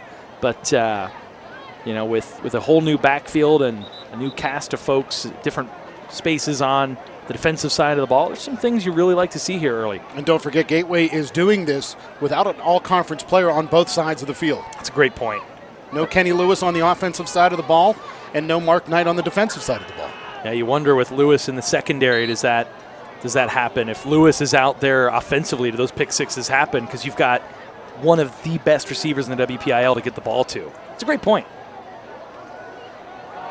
End around, Salazar running right, getting to the sideline before he gets hit by Jackson Smith. And that'll be the final play of the second quarter. So we head to halftime with State College on top of Gateway 28-7. And like you said, Vince, no moral victories in this type of football game, especially if you're the Gateway Gators. But, you really do have to give Gateway a lot of credit when you look at players like, the quarterback Elvis Kuchakas. First start as a freshman. Well, I look at things, I think, early in the season or when things aren't going well, body language, presence, and we've seen in the past Gateway teams get down on themselves when things have been hard on their luck. This team's playing well, and they're sticking with it. These guys are staying together. Certainly a little chippiness with the other team and some penalties you don't want to see, but you don't see infighting. You aren't seeing guys give up on plays. This team's hanging with it, and they won that second quarter. They played really well. And so you hope that they can continue that in the second half and make this a little bit closer of a game. I mean, it's not done. There's still 24 minutes of football left. See what happens, but there's some things to be really optimistic about heading into the second half of this one. And you touched on the fact that Gateway's not hanging their head. That seems to have been a theme the last 2 years. A couple of years back, that seemed to be a culture of this Gateway team. Not so much anymore. No, and that's really encouraging to see. And that's allowed Kuchakas to stay in there. His teammates, his coaches are lifting him up, bringing him along. And this is going to happen when you got a freshman quarterback. I mean, you forget that there really is a difference between a 14-year-old playing against some 18-year-olds out there. You talk about, and this is a State College team that we talked about in pregame that's bringing back 40 seniors, 20 lettermen, and guys across that defensive side of the ball, a couple that have made some big plays that are getting D1 offers. And you got a freshman who was playing 8th grade ball last year who's standing in against those guys this year, and he's making some plays. Sure, there's been some mistakes along the way, but he ended the half by throwing his first varsity touchdown. You can't take that away from him. And he threw that varsity touchdown to Casey Carter, a sophomore we didn't see a lot of last season. So it's good to see those underclassmen contributing so very much. Absolutely. And certainly it'll be exciting to get some of those key pieces we talked about. And Mark Knight, who did play some offensive snaps at the tight end position last year. We'll see if he is a factor offensively this year for the Gators, what they have in store for him. But certainly you can't overstate what Kenny Lewis is done for this team and what he will do this season. Certainly if he stays healthy and is able to contribute the way he did last year. But yeah, this is an opportunity. Week 0, these non-conference games, these first few weeks, it's all about seeing even post-camp, post-scrimmage, who are the guys you can lean on, who are the guys you can count on, who's going to grow throughout the season. And we've seen it so many times that teams going in, it's how you finish the season, right? I think the Moon Tigers were a really good example of that last year, where they really struggled the first half of the season, won 4 of their last 5, had to switch their whole offense to a run-heavy approach, beat the Gators here, got to the semifinals of 5A. Nobody midway through the season would have thought that would have happened, and who knows? We really don't know. 5A is consistently looked at as the deepest classification in the WPIAL, and it's going to be, every week is a different chapter in a full story. So the full story is not going to be told one week. Stay with us here on GatewayGatorProductions.com. Watch that Gateway Marching Band, and then we'll be back to get you set for half number 2. Vince Russo, Adam Gusky here on GatewayGatorProductions.com. Your halftime score, it's State College 28, Gateway 7. Good evening, ladies and gentlemen. Please welcome to the field the 2024 Gateway High School Marching Band. The band is proud to present the 2024 competition show titled Breaking Darkness, featuring the music of Alanis Morissette, Leonard Cohen, Edward Elgar, and original material by Luke McMillan. Tonight, the Gateway Band will perform the first movement of their production. And now, the Gateway Music Department is proud to present drum major Landon Moore and the Gateway High School Marching Band.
Gateway Band is lifted by Mr. Ryan Moses, with assistance from Kelly McMaster Parsons, Dave Burton, Casey Bird, Doc McGrew, with color guard direction by Jamie Potter and Jeff Costa.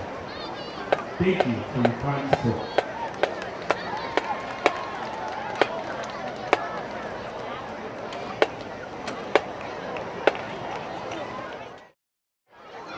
Halftime at Anna Marino Stadium. Adam Gusky, Vince Russo on the call for you here on GatewayGatorProductions.com.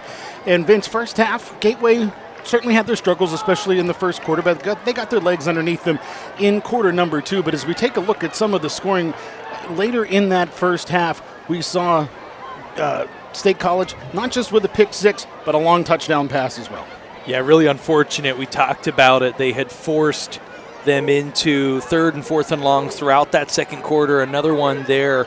They just got burnt. And on the other side, you have the freshman, Kachakis, making plays downfield, but that time just forcing it into quadruple coverage. And Salzar, the big-time playmaker for State College, able to come away with that one. And talked about it.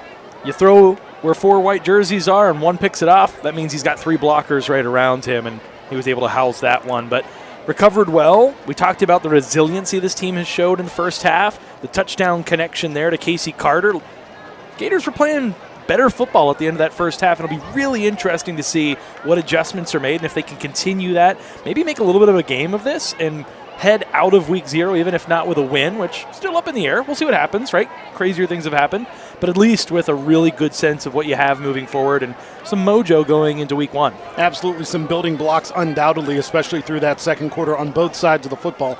And I can't say that it's, underestimated the fact that Gateway has 2 all-conference players out of the lineup tonight. Mark Knight on defense, Kenny Lewis on offense. Yeah, guys that were all Big East selections, were some of the best playmakers in 5A, especially Lewis. I mean, he was the lone Gateway player that was getting highlighted in preseason publications around the city. One of the most dynamic pass catchers and return men in the WPIAL. One of the top 5 returning receivers in the WPIAL. So he's someone that's going to be a focal point for this Gators team, really in all 3 phases. As a ball hawk on defense, a big-time return man that can set up the offense with possessions or even keep them off the field by getting 6 points with his feet. And then obviously when they have the ball offensively, they're going to try to get it in number 4's hands. Let's see what Gateway can do. Defense hits the field first, and we will see that State College offense that has put 2 touchdowns on the board, their defense has put 2 TDs on the board as well.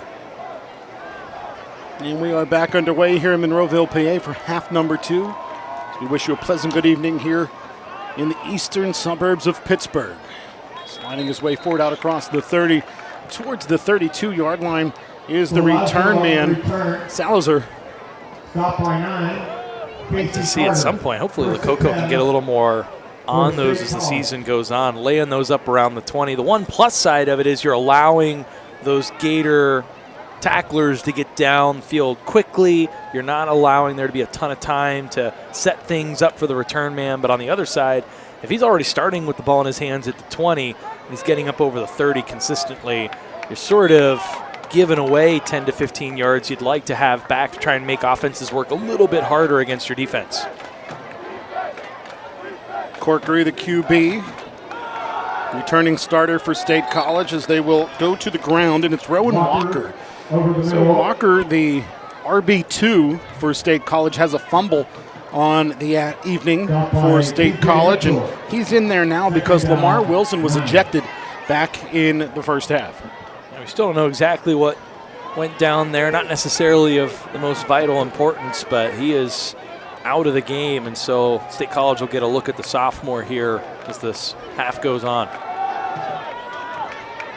And it's Rowan Walker again, breaking tackles, driving his way forward before Sid Bryant finally makes the tackle at the 45-yard line. Well, opportunity presents itself. Got to take the bull by the horns, and there just lowering the helmet, keeping those feet moving. Those are hallmarks of good ball carriers. He did both of them there, able to move that pile and then move the chains at the end of that run.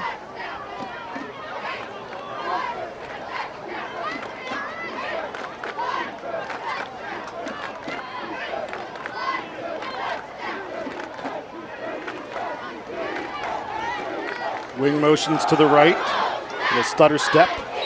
Driving his way forward, the running back for State College. Sid Bryant down at the bottom of the pile. As Kane Bandy taps his helmet and trots off the field, a little hitch in his giddy up.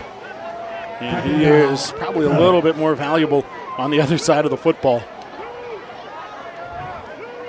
He'll be tended to by an athletic trainer. Yeah, and hopefully just a little bit of cramping. We really haven't seen much of that. We talked about the humidity being a little lower here for week 0, but long pass down that right-hand side and into the end zone. Go the State College Little Lions. Michael Gall streaks his way down the far numbers for the State College TD. Yeah, again, busted coverage there just right off the jump. Wide open is Gall. And then a tackle attempt at the end, but not the best one, as Diggs unable to bring Gall to the ground. Quick 6 points there and opens this lead up just that much more here. And the PAT is up and good. And less than 2 minutes into the third quarter, and State College has opened up a 28-point advantage. Gators defense had done so well and really has taken away the passing game post first quarter, other than a couple of these really big chunk plays. We've seen now 2 long touchdown throws. So certainly, first rule of playing safety is no one behind you. And that time, DBs just got put on an island and led to that long touchdown throw. And when you've got some upperclassmen like Eddie Corkery, certainly the linebacker and receiver Michael Gall, got to really mind your P's and Q's, because these guys have been performing and putting up numbers at a high level for years now together. There's a lot of chemistry there.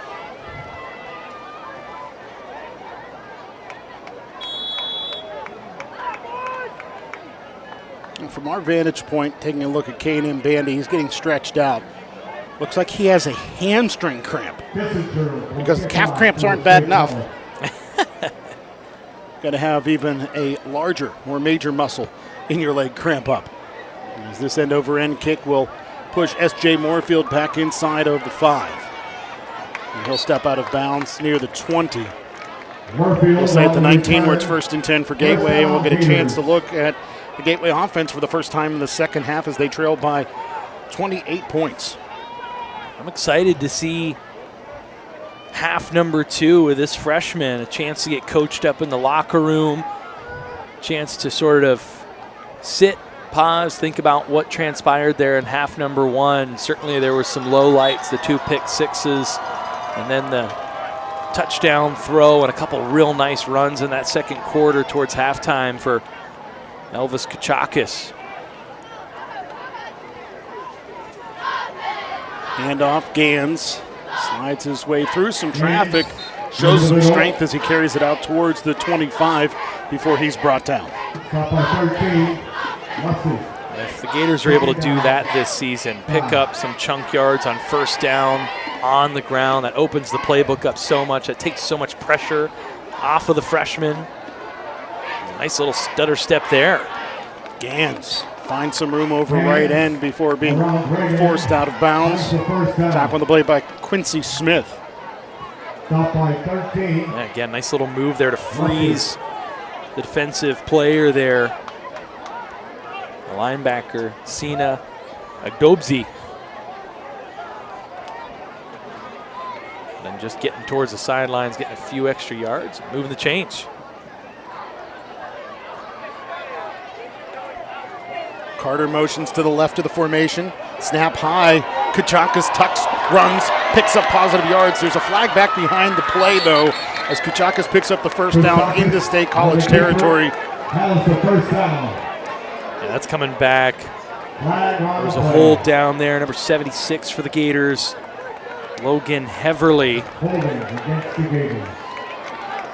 Heverly's on the left side of our screen, so that's a defensive player. Oh, 78. Yeah. Excuse me. Sorry, Malik Anderson. Yeah, Anderson, 6'4", 265. Yeah, he just held on a little too long, got his hands on the outside there. And that's going to negate a really, really nice play. Taking a broken play, did the freshman, was able to pull that ball down, gain some chunk yards. Instead, Now you're pushed way behind the chains.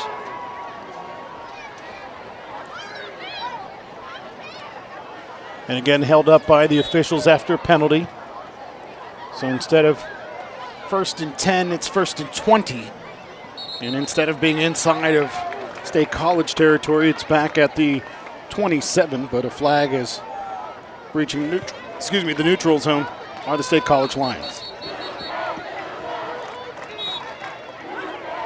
Offside against State College, 5 yards.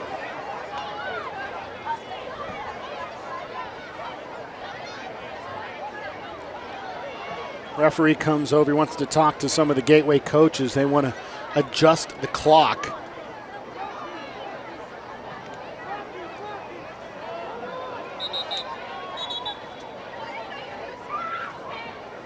Clock was running during the penalty, so they want to adjust that. For the Gateway coaches, a couple of booths to our right and the booth to our left is where the clock operator is. So things were done fairly quickly. That's always good news when that can happen.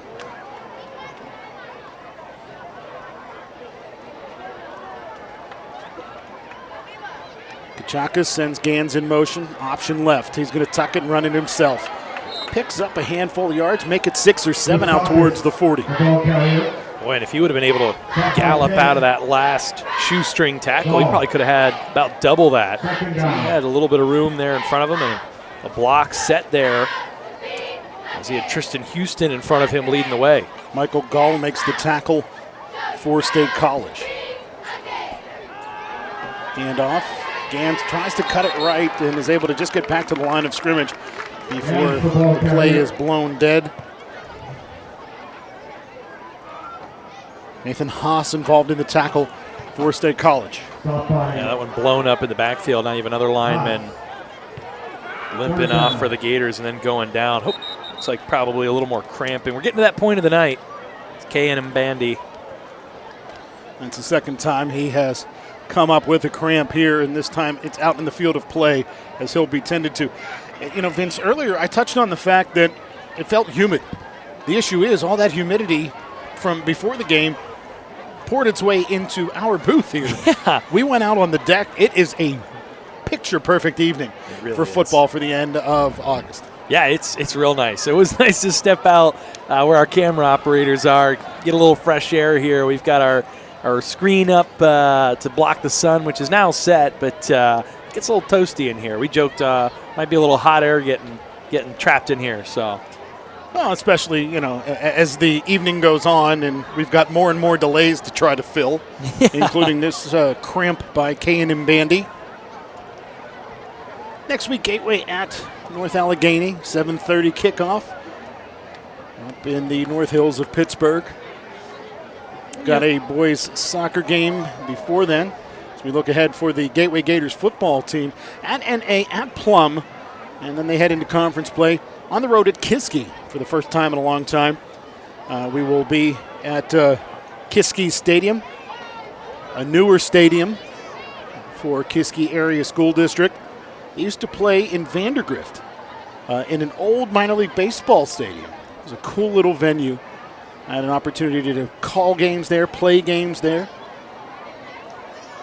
And of course, we take a look at the Gateway schedule, and it's a bunch of conference games, and then it finishes up with that non-conference game against the Henfield Spartans out of 6A. As we look ahead here on GatewayGatorProductions.com, a big week coming up the first week of September. We've got girls volleyball and girls soccer. Bob Orquist will be on the call for those two before we're at Plum on September 6th. You know, the WPIAL must have heard our thoughts and our deep love for non-consequential, non-conference games at the very end of the regular season and rewarded us with yet another one this year. And certainly the selection committee and some objectivity with the playoff format, the playoff seeding, the playoff teams. Game's not truly meaningless, but if the Gators are already locked into the top 3 of their conference, then not a whole lot of meaning. Kachakis catches an errant snap, tosses it to S.J. Moorfield, who leaped up but couldn't pull it down. On the coverage is Lustig. Now he's cramped up a little bit. We're getting to that point in the night. And nice ball. After having to corral that one and you underestimate sitting at home watching quarterback having to go up, get that ball, get down, get his feet set, look downfield, see what's happening, let that ball go, lead his receiver, put it right where it needed to be for his receiver to be the one to make a play. Moorfield Jr. did cramp up on that one, but you really would like to see him come down with that one. Would have moved the chains, would have allowed this offense to stay on the field for a little bit. Now they're, in all likelihood, it looks like they've already got the punter out there, going to have to kick this one away. SJ still being tended to initially by the State College athletic training staff. For the Gateway folks get over there. Vince talked about this earlier in the first half. Tonight a warmer night than what we saw throughout the week. And that always seems to be the case here in week 0. Monday, Tuesday, Wednesday, before the kids get back in school. It's beautiful, it's cool. And then all of a sudden on Friday night, the temperature rises about 10 degrees or more. And at kickoff, sometimes it's 20 degrees warmer than it was for the high just 2 or 3 days earlier. Yeah, next week look like it's going to be more of the same as far as those high and hot temperatures. I mean, we benefited this week from having that tropical storm sort of blow a cold front through, and boy, was it nice here in western Pennsylvania. Almost felt like fall, like proper fall. We're not quite there yet. We still got about another month of summer. Boy, was it a nice week.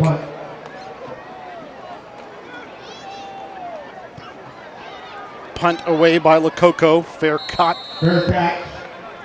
by Salazar. We got Jackson Smith. Yeah.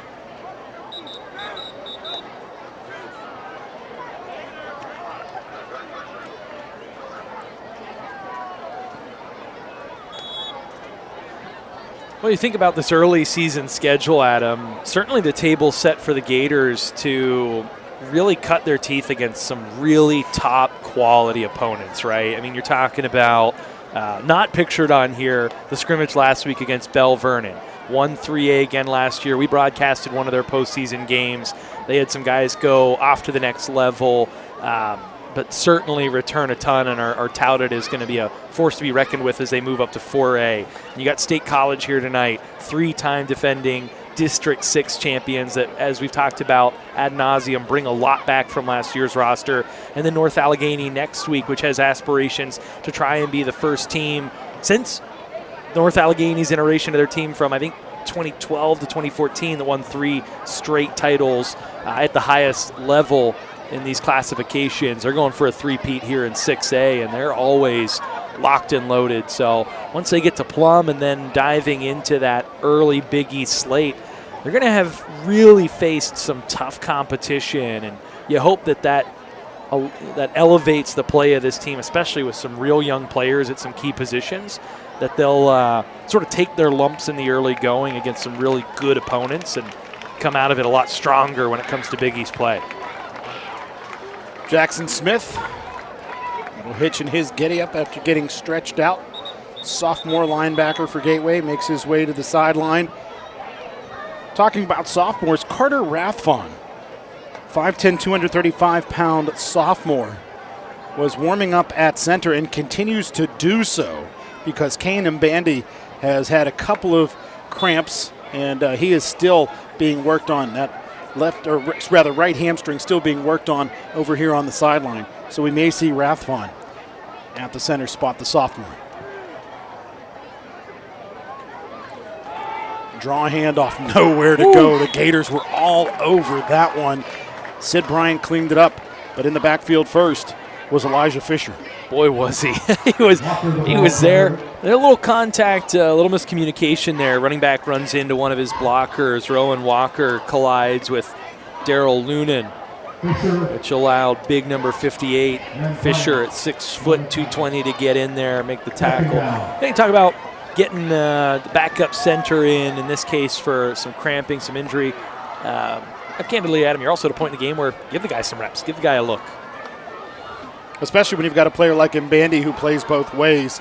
It's good to have somebody you can rely on to give him a spell on either side of the football, but especially if you can have somebody step in, be reliable, play center, especially because that's not the easiest thing to have sub in.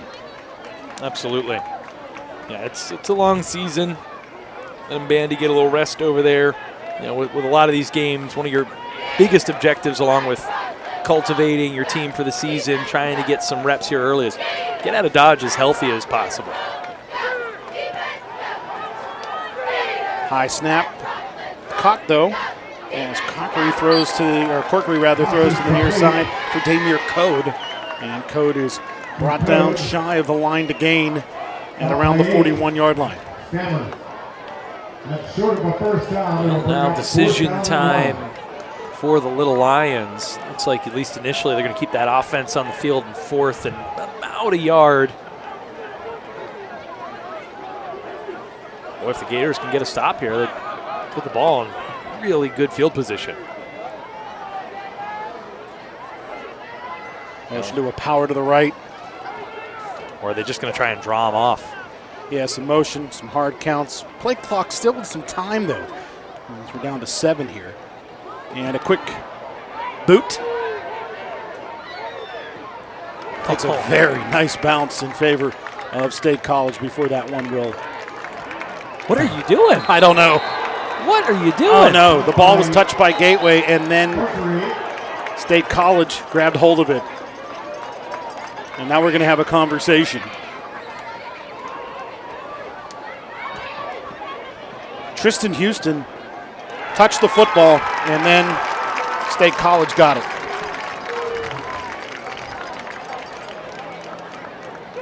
Boy, that just can't happen, Adam. I mean, that's a junior. That's someone who's played varsity snaps last year, this year. That's, the mental side of the game is just so important. You got to focus, and you get the stop. You force 4th and 1. You're going to get the ball back here, and not only do you turn it over, but you essentially give them on the doorstep of goal-to-go situation deep in the red zone.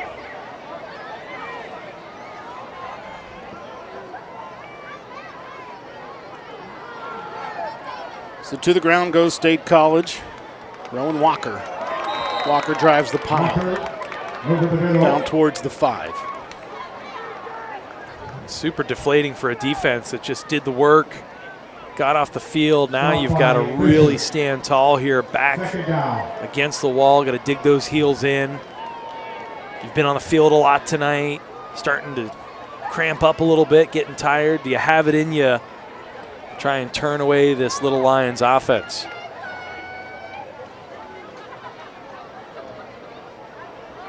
Toss to the right-hand side, well too high. There was some contact there, but the pass was so uncatchable, it doesn't really matter as Corkery's pass out of bounds. Get a better look at it here, too. Maybe a little grabby there at the end, but it looked a little mutual, too. There was some batting of the hands on both sides. I like that no call, if for nothing else, to your point, Adam. Ball well overthrown, not a catchable ball. Carlos Diggs, parenthetically, was the Gators defender back in coverage. This is so deflating. Gateway had made the stop, and instead, State College with a chance here in nearly a goal-to-go situation, and now it's going to be goal-to-go as it's a first down picked up. Salazar came in motion, took the handoff up the gut, and it's 1st and goal from around the 2. A little jet sweep and good vision by Salazar to cut that one right up the middle. Normally, you see the objective of that play to sort of try and carve out space on the outside. And I'm sure the primary read was for him to try and race everyone to the pylon and get in that way, but a good job. And a different look from this Little Lions offense tonight. We hadn't seen that yet. As we're going to go real heavy now and try and just punch this one in. Delay handoff. Initially nowhere to go. Rocker is brought down. That wasn't the cleanest of snaps and exchanges. You see, Corkery had to go up high for that one, so he had to hurry up and try and pull that one down. I think that delayed the momentum of the running back a little bit, allowed the Gators to sort of flock to the ball there and stop them for a loss on that one. Casey Carter, amongst others, involved on that tackle for Gateway. So plenty of time on the play clock here on 2nd and goal. Ball's back at the 3 now.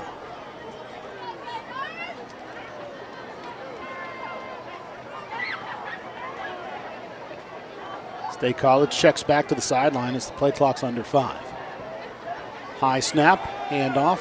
Walker going right, drives his way to the 1, but can't cross the goal line. Walker on the carry. So it'll be 3rd and goal from the 1. Stop by Bryant. 3rd down. Still got 2 cracks at it here for the Little Lions, for the Gators. Got nowhere to go. Got to try and win that battle right at the line. Got to get low. Got to try and get a good initial push. And motion man, and the ball came loose, scooped up and into the end zone goes the State College Lions. So the motion man was Lukac coming from left to right, and then the ball is picked up by Lunan and takes it into the end zone. Yeah, just how you drew it up, right? That's a heads-up play by Lunan to be there and ready. The 6'1", 230-pound senior tight end. Eyes on the ball at all times. Able to pick that one up and then just able to use that size to fall forward into the end zone. Gonna have ourselves a running clock now. And Tristan Houston's got to be kicking himself. That PAT is good, and we move into the modified timekeeping system. 2:19 to play here in the 3rd quarter. Vince, I can't remember the last time Gateway was on the wrong end of the running clock. Well, certainly they had some towards the end of last season, actually. I mean, meaningless games at the end of the year, Central Catholic. But that being... Yeah, I think 2 years ago against Central Catholic, there was a situation at Dormont Stadium where we were in the running clock late in that game, but that game felt so very inconsequential. Oh, for sure. For sure. From the jump, you even felt it in that one. Certainly this one had a lot of energy right from the jump. You saw the players getting into it, specifically Amari Gans, Michael Gall, Lamar Wilson. He's no longer with us tonight. So both teams really got up for this one. Gators taking their lumps. This is a good State College team. They got a lot of aspirations this year, lofty ambitions after winning a 3rd straight district title, coming up short in the state playoffs, but they've certainly well coached, a lot of talent, a lot of confidence. You can just see it from these guys. They go out expecting good things to happen. And this one, an end-over-end kick that will bounce and somehow stays in bounds. So Gateway has to pick it up back around the 10-yard line and then step out of bounds at around the 15 or 16.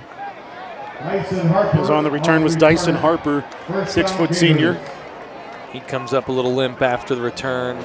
Might be some cramping for him as well. Tristan Houston, he was there. I was wondering if he was going to pick it up, but instead was able to just sort of track it, protect it, wait for Diggs, and was able to lay a block to open up a little bit of room for the aforementioned Harper. I haven't called his name much tonight, but Harper is a guy who's got some offers. Older brother expected to see significant action in the secondary at Youngstown State after redshirting his freshman year last year. Boy, was he a tour de force his senior year as a receiver and DB for the Gators. Just a pick 6 waiting to happen.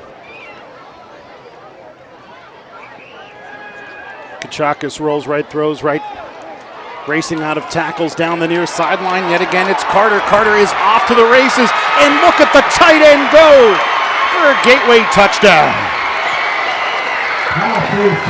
Casey Carter's 2nd touchdown catch of the game. That was a pretty unassuming little bubble screen there into the flat for Carter.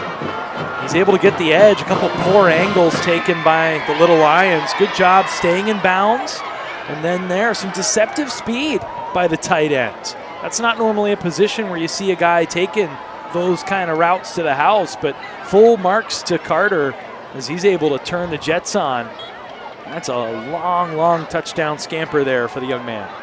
First one was a nice catch and run. That was a spectacular catch and run. That may be a dangerous combination. Kachakis to Carter.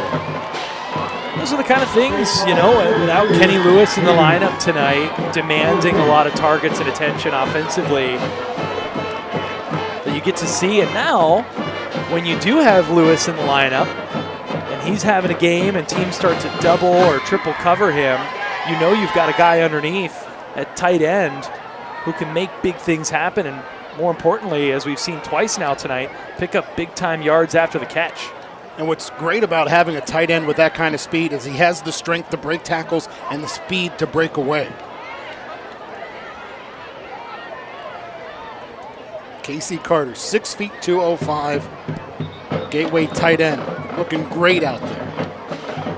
He's getting to moving, that's for sure. And you always get just a little bit more excited when you see that they're an underclassman and they just are going to continue to grow, continue to develop. Carter, a sophomore, with a couple big touchdowns tonight.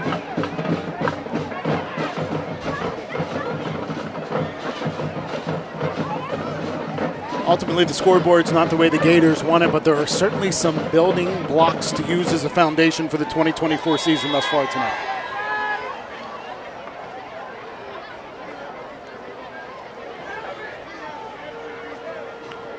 Coco to kick off.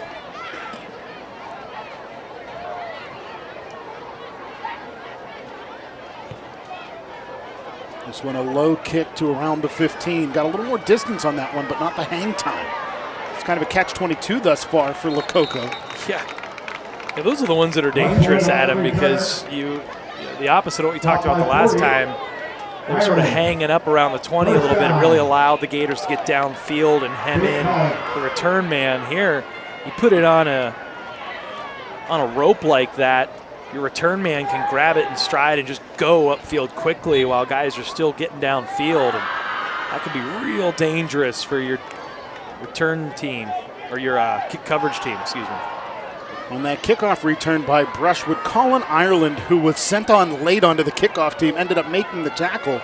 So a surprise appearance by Ireland. It appeared on the kickoff team, and he makes the stop. Good job for the junior, 5'8", 180. Gateway sends the blitz, but Rowan Walker is able to pick up some positive yardage up the middle. Over the middle. Adam, we're getting towards the third quarter. The clock's running. How about a couple out-of-town scores? Sounds like a plan to me as we head towards that quarter break as the clock continues to run.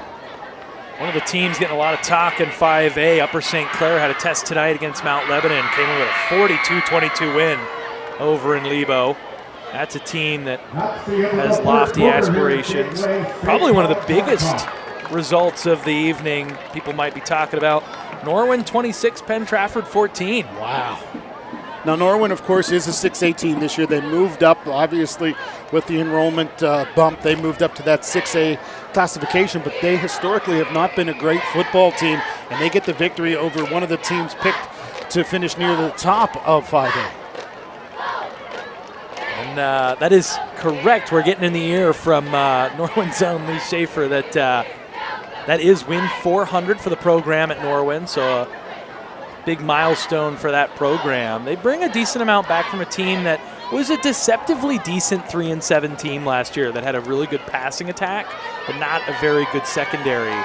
And yeah, I mean, I think what's equally as telling with that, Adam, is what you just talked about, is that there's a lot of there's a lot of question marks at a lot of teams in the Big East, but Penn Trafford was a team, along with Woodland Hills, that was really getting the bulk of the attention as the nailed-on sort of contenders in the conference, with Gateway sort of right in tow there, predicted third in most of the major publications. And Penn Trafford's got some skill position players coming back from last year that are underclassmen, but they graduated a lot in the trenches. And it'll be interesting to hear more about that game and to see what sort of transpired from that standpoint, because certainly when the Gators go into the Battle of the Bell a little later this year, they'll be looking to manhandle up front with the line that they have coming back from last year. And the Bell will be on the near sideline for that game. He's to the ground. Go the State College Little Lions. It's Rowan Walker. Solo tackle for the Gators. And that brings up third and about 7. Mitchell makes the tackle for Gateway. And he Talking about the Battle of the Bell, like I said, it will be on the near sideline because Gateway got the victory last year out in Harrison City.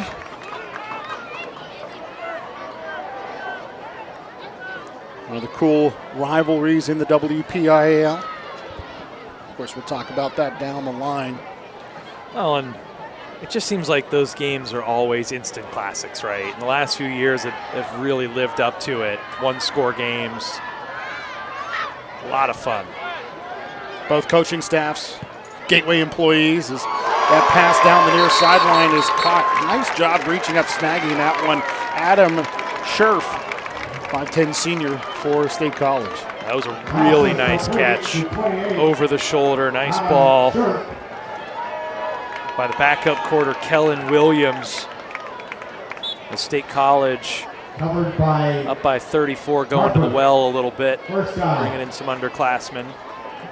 And no, I didn't misspeak when I said both teams have coaching staffs that are Gateway employees, because when you look at Penn Trafford's coaching staff, you've got Ruane, teacher here at Gateway High School, Ruby, a teacher here at Gateway High School, and Garrett Schmidt, he's a teacher down at the middle school. Got to think that makes for some lively conversation in the hallways during those weeks. I misspoke. He's back at the elementary level. Garrett Schmidt has bounced all around Gateway School District and finally has settled back in down in elementary. Is up the gut goes State College. Walker over the middle. Gators taking on Plum in a few weeks. The Mustangs right now on the wrong end after 3 against Franklin Regional, who's up 28-7.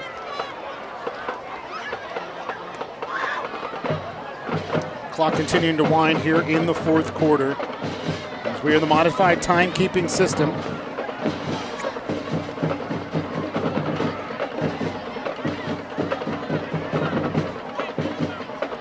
Second down, 8. New fellow Big East team, Latrobe up 41-0 on Connellsville. Don't know if that's totally unexpected. Kind of a broken play here as Kellen Williams, the sophomore quarterback, in there, dances his way forward, back to the line of scrimmage and no further. There's a lot of reserves have come in here for State College. Kiski area got an impressive first win against local rival Knock Knights, 42-7. That's another one where they're up classification on the opponent.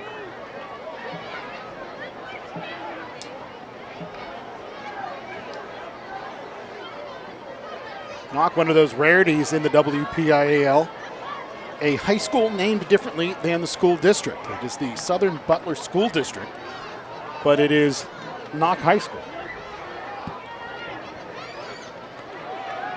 Springdale, something similar. As that pass down that left side is caught for a touchdown for State College. Again, reaching up and snagging it is Adam Scherf.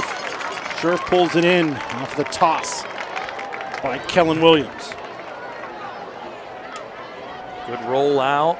Nice ball thrown across the body.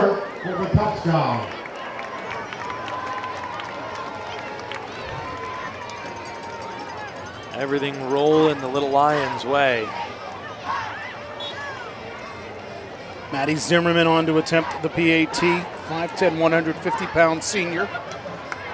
State College missed their last PAT. This time it's good and stretches State College's lead to 41 points. 55-14 with 8:02 to play here in the fourth quarter. Well, this has certainly got away from the Gators here in half two.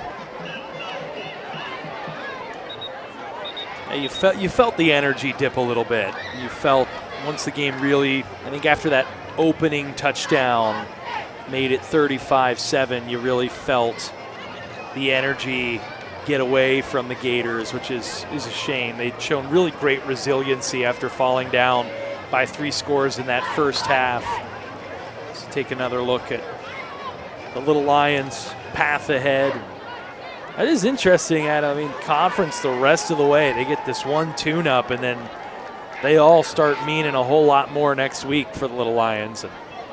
And the thing is, in the center of the state, there are so few 6A teams that, you know, District 6 kind of pulls in teams from different districts to make a District 6 for the 6A classification.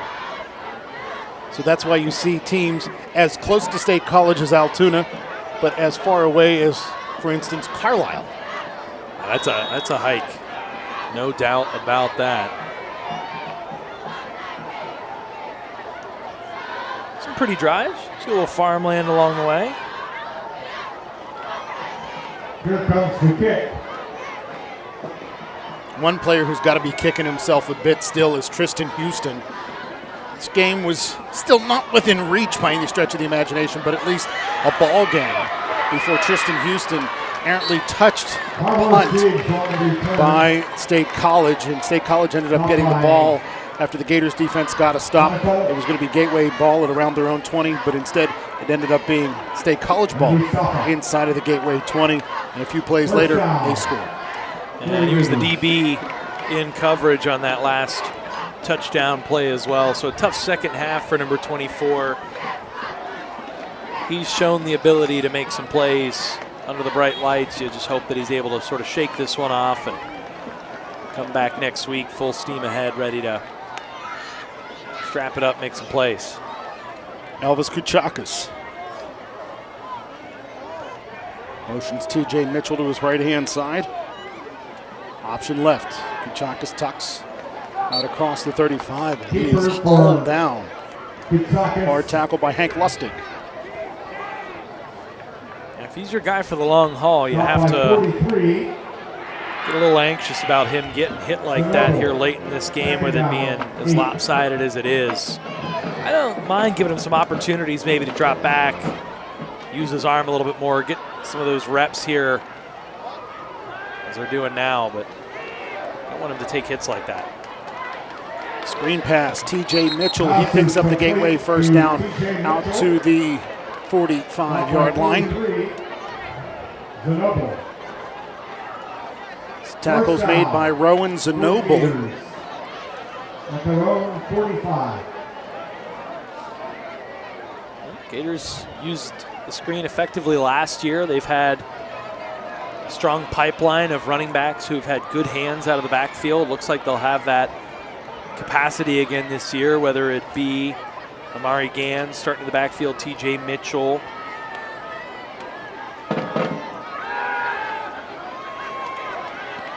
Running to the right-hand side, Carter for Gateway, and he is inside of State College territory. Now they'll say it's at the 50 instead.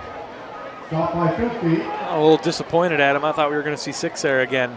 Seems like every time they go to the well here, with Casey Carter, he makes something big happen. I guess we'll just have to settle for him setting the Gators up with second and manageable. A nice catch there.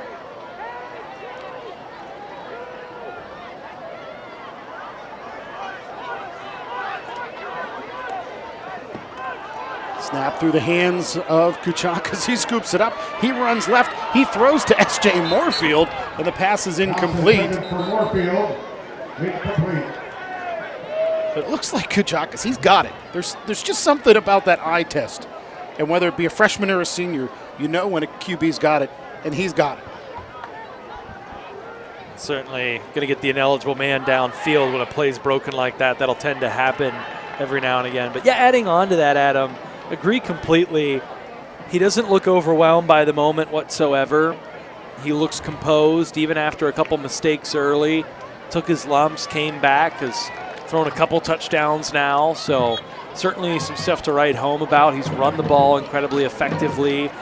And when plays have broken down and when things have been thrown at him, other than the 2 pick sixes, which are glaring, those are not great. You got to coach those up, move past it. But there's been some real instances of being able to make something real meaningful out of nothing, more than 1 or 2 times. Kuchakas, QB draw to the line of scrimmage. Maybe a gain of 1 before being brought down.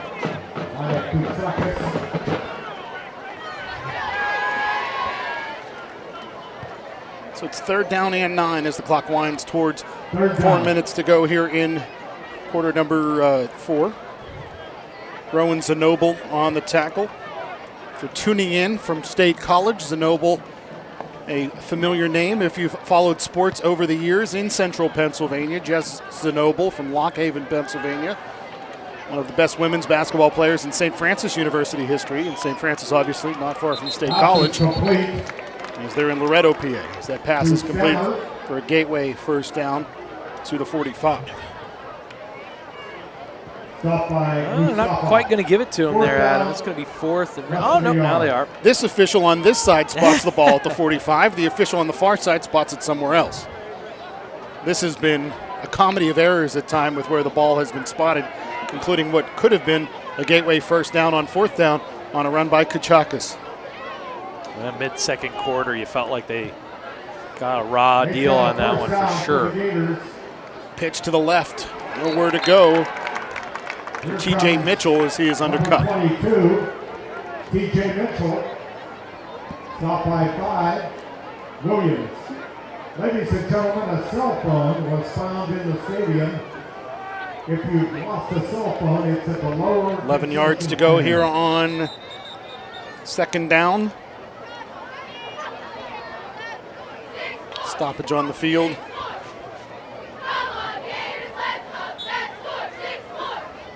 Player was shaken up for State College, so they sub him out, bring in a fresh face for the visiting Lions, who head into conference play.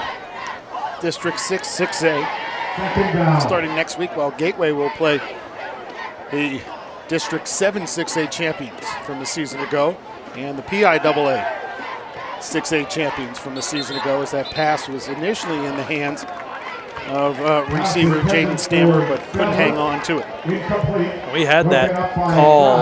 Our crew, Bob Orquist and I, were on for that 6A instant classic, 44-41, North Allegheny over Central Catholic. And that was a spectacular game.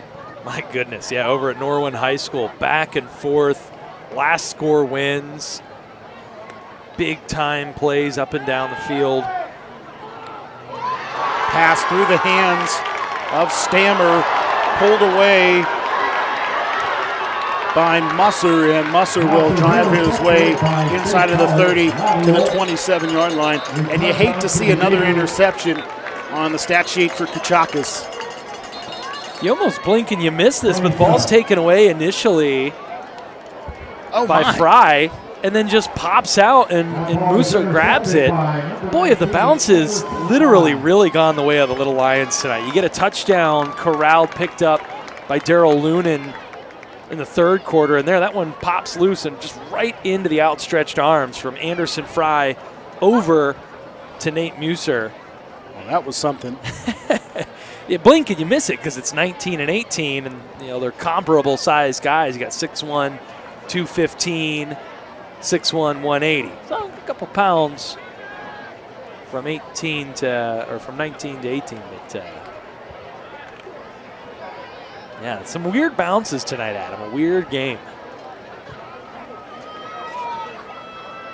State College putting 55 points on the board, 14 of them on the defensive side. They've had a couple of big plays offensively as well.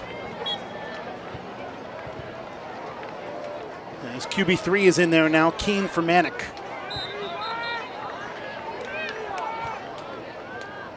They go to the ground. Ball carrier is Levi Mellott. Mellott on the carry.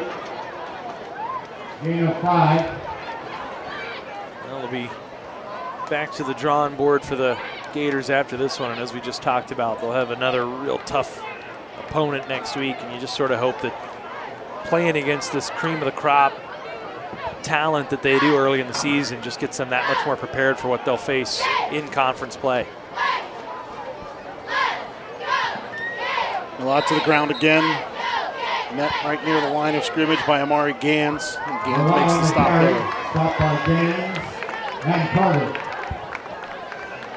Under 30 seconds to go here at Pete Antamarino Stadium. I think that's going to be it. State College heading to the sidelines. Both teams lining up for the post-game handshakes. As State College will defeat Gateway 55-14. Certainly not the way Gateway wanted to open up their season, though there were some building blocks to build upon. And that's what you keep returning to, and certainly hope that carries into next week against another tough opponent, North Allegheny. And this is a team in State College. It's been there, done that, got the T-shirt when it comes to championship hardware. They're looking to do it again this year with some guys that are going to play at the next level at some real name brand schools. And so we haven't really talked about it much in the second half. But again, down 2 guys in Mark Knight and Kenny Lewis, it certainly would have helped a lot tonight. There was certainly, while this game was still competitive, the energy was still in it. There were some moments where the Gators, I thought, showed real resiliency. They showed some stick-to-itiveness and some development in some key areas, passing the ball, stopping the run, some things that they can continue to grow week to week when it comes to the development of this team. And we talked about it. This is the whole season is a story. This is just one chapter of it. You turn the page on it, and you keep moving. Some good plays today from some underclassmen on the offensive side of the football. We saw Kuchakis build as the game went on, and Casey Carter from that tight end spot, 2 big TDs. Boy, a real bright spot. That combination of size and speed. Again, when you get Lewis back and you're able to extend plays downfield, stretch the field a little bit, to have him underneath and to know that he has the size to shake guys off and then the speed to break open in the field and get away from guys, that could be a really, really big asset as this team advances down the season. We talked about the absence of Mark Knight, but the presence on the defensive side of Sid Bryant was a real nice surprise after we didn't see a lot of him on that side of the ball last year. He keeps that up, he's going to be yet another linebacker for Gateway that's gaining all conference honors at the end of the season. I mean, he looked really, really good tonight, really physical. Really stood out. He passed the eye test, as we talked about. And you noticed the plays he was making there. He was a very noticeable force on the field.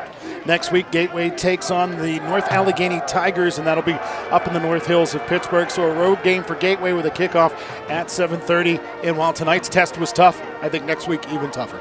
Oh, absolutely. I mean, North Allegheny is one of those teams you joked, North Allegheny University. I mean, it's the biggest school with big guys that have made big plays for years and years and years. I mean, these are 2 name brand programs in WPIAL, so that'll be attractive. There'll be headlines in the newspapers for this game.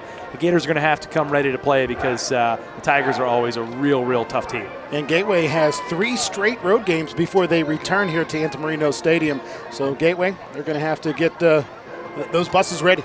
Yeah, I mean, luckily, Plum, not a terribly long commute, but you've got some travel this year. You're going to Armstrong, you're going to Kiski. You're going to put some miles on the bus this year, that's for sure. Well, that'll do it for our coverage here this evening as Gateway falls 55-14 to the State College Little Lions. Vince, your final thoughts? Nothing that we haven't already said. I think the building blocks are there. The talent is there. Will it materialize? These guys just got to stick in there and take their lumps early in the season. They're going to play some tough games, some tough teams. But there's some young guys that have some real potential here. And if they can actualize that, this could be another year where the Gators surprise some folks, win the Big East. State College, they're 1-0. Gateway, they're 0-1, and they'll be on the road next week at North Allegheny. And, of course, we'll have the coverage for you right here on GatewayGatorProductions.com. I want to thank our entire crew, as well as my broadcast partner, Vince Russo. I'm Adam Gusky, thanking you for joining us here in Monroeville, Pennsylvania.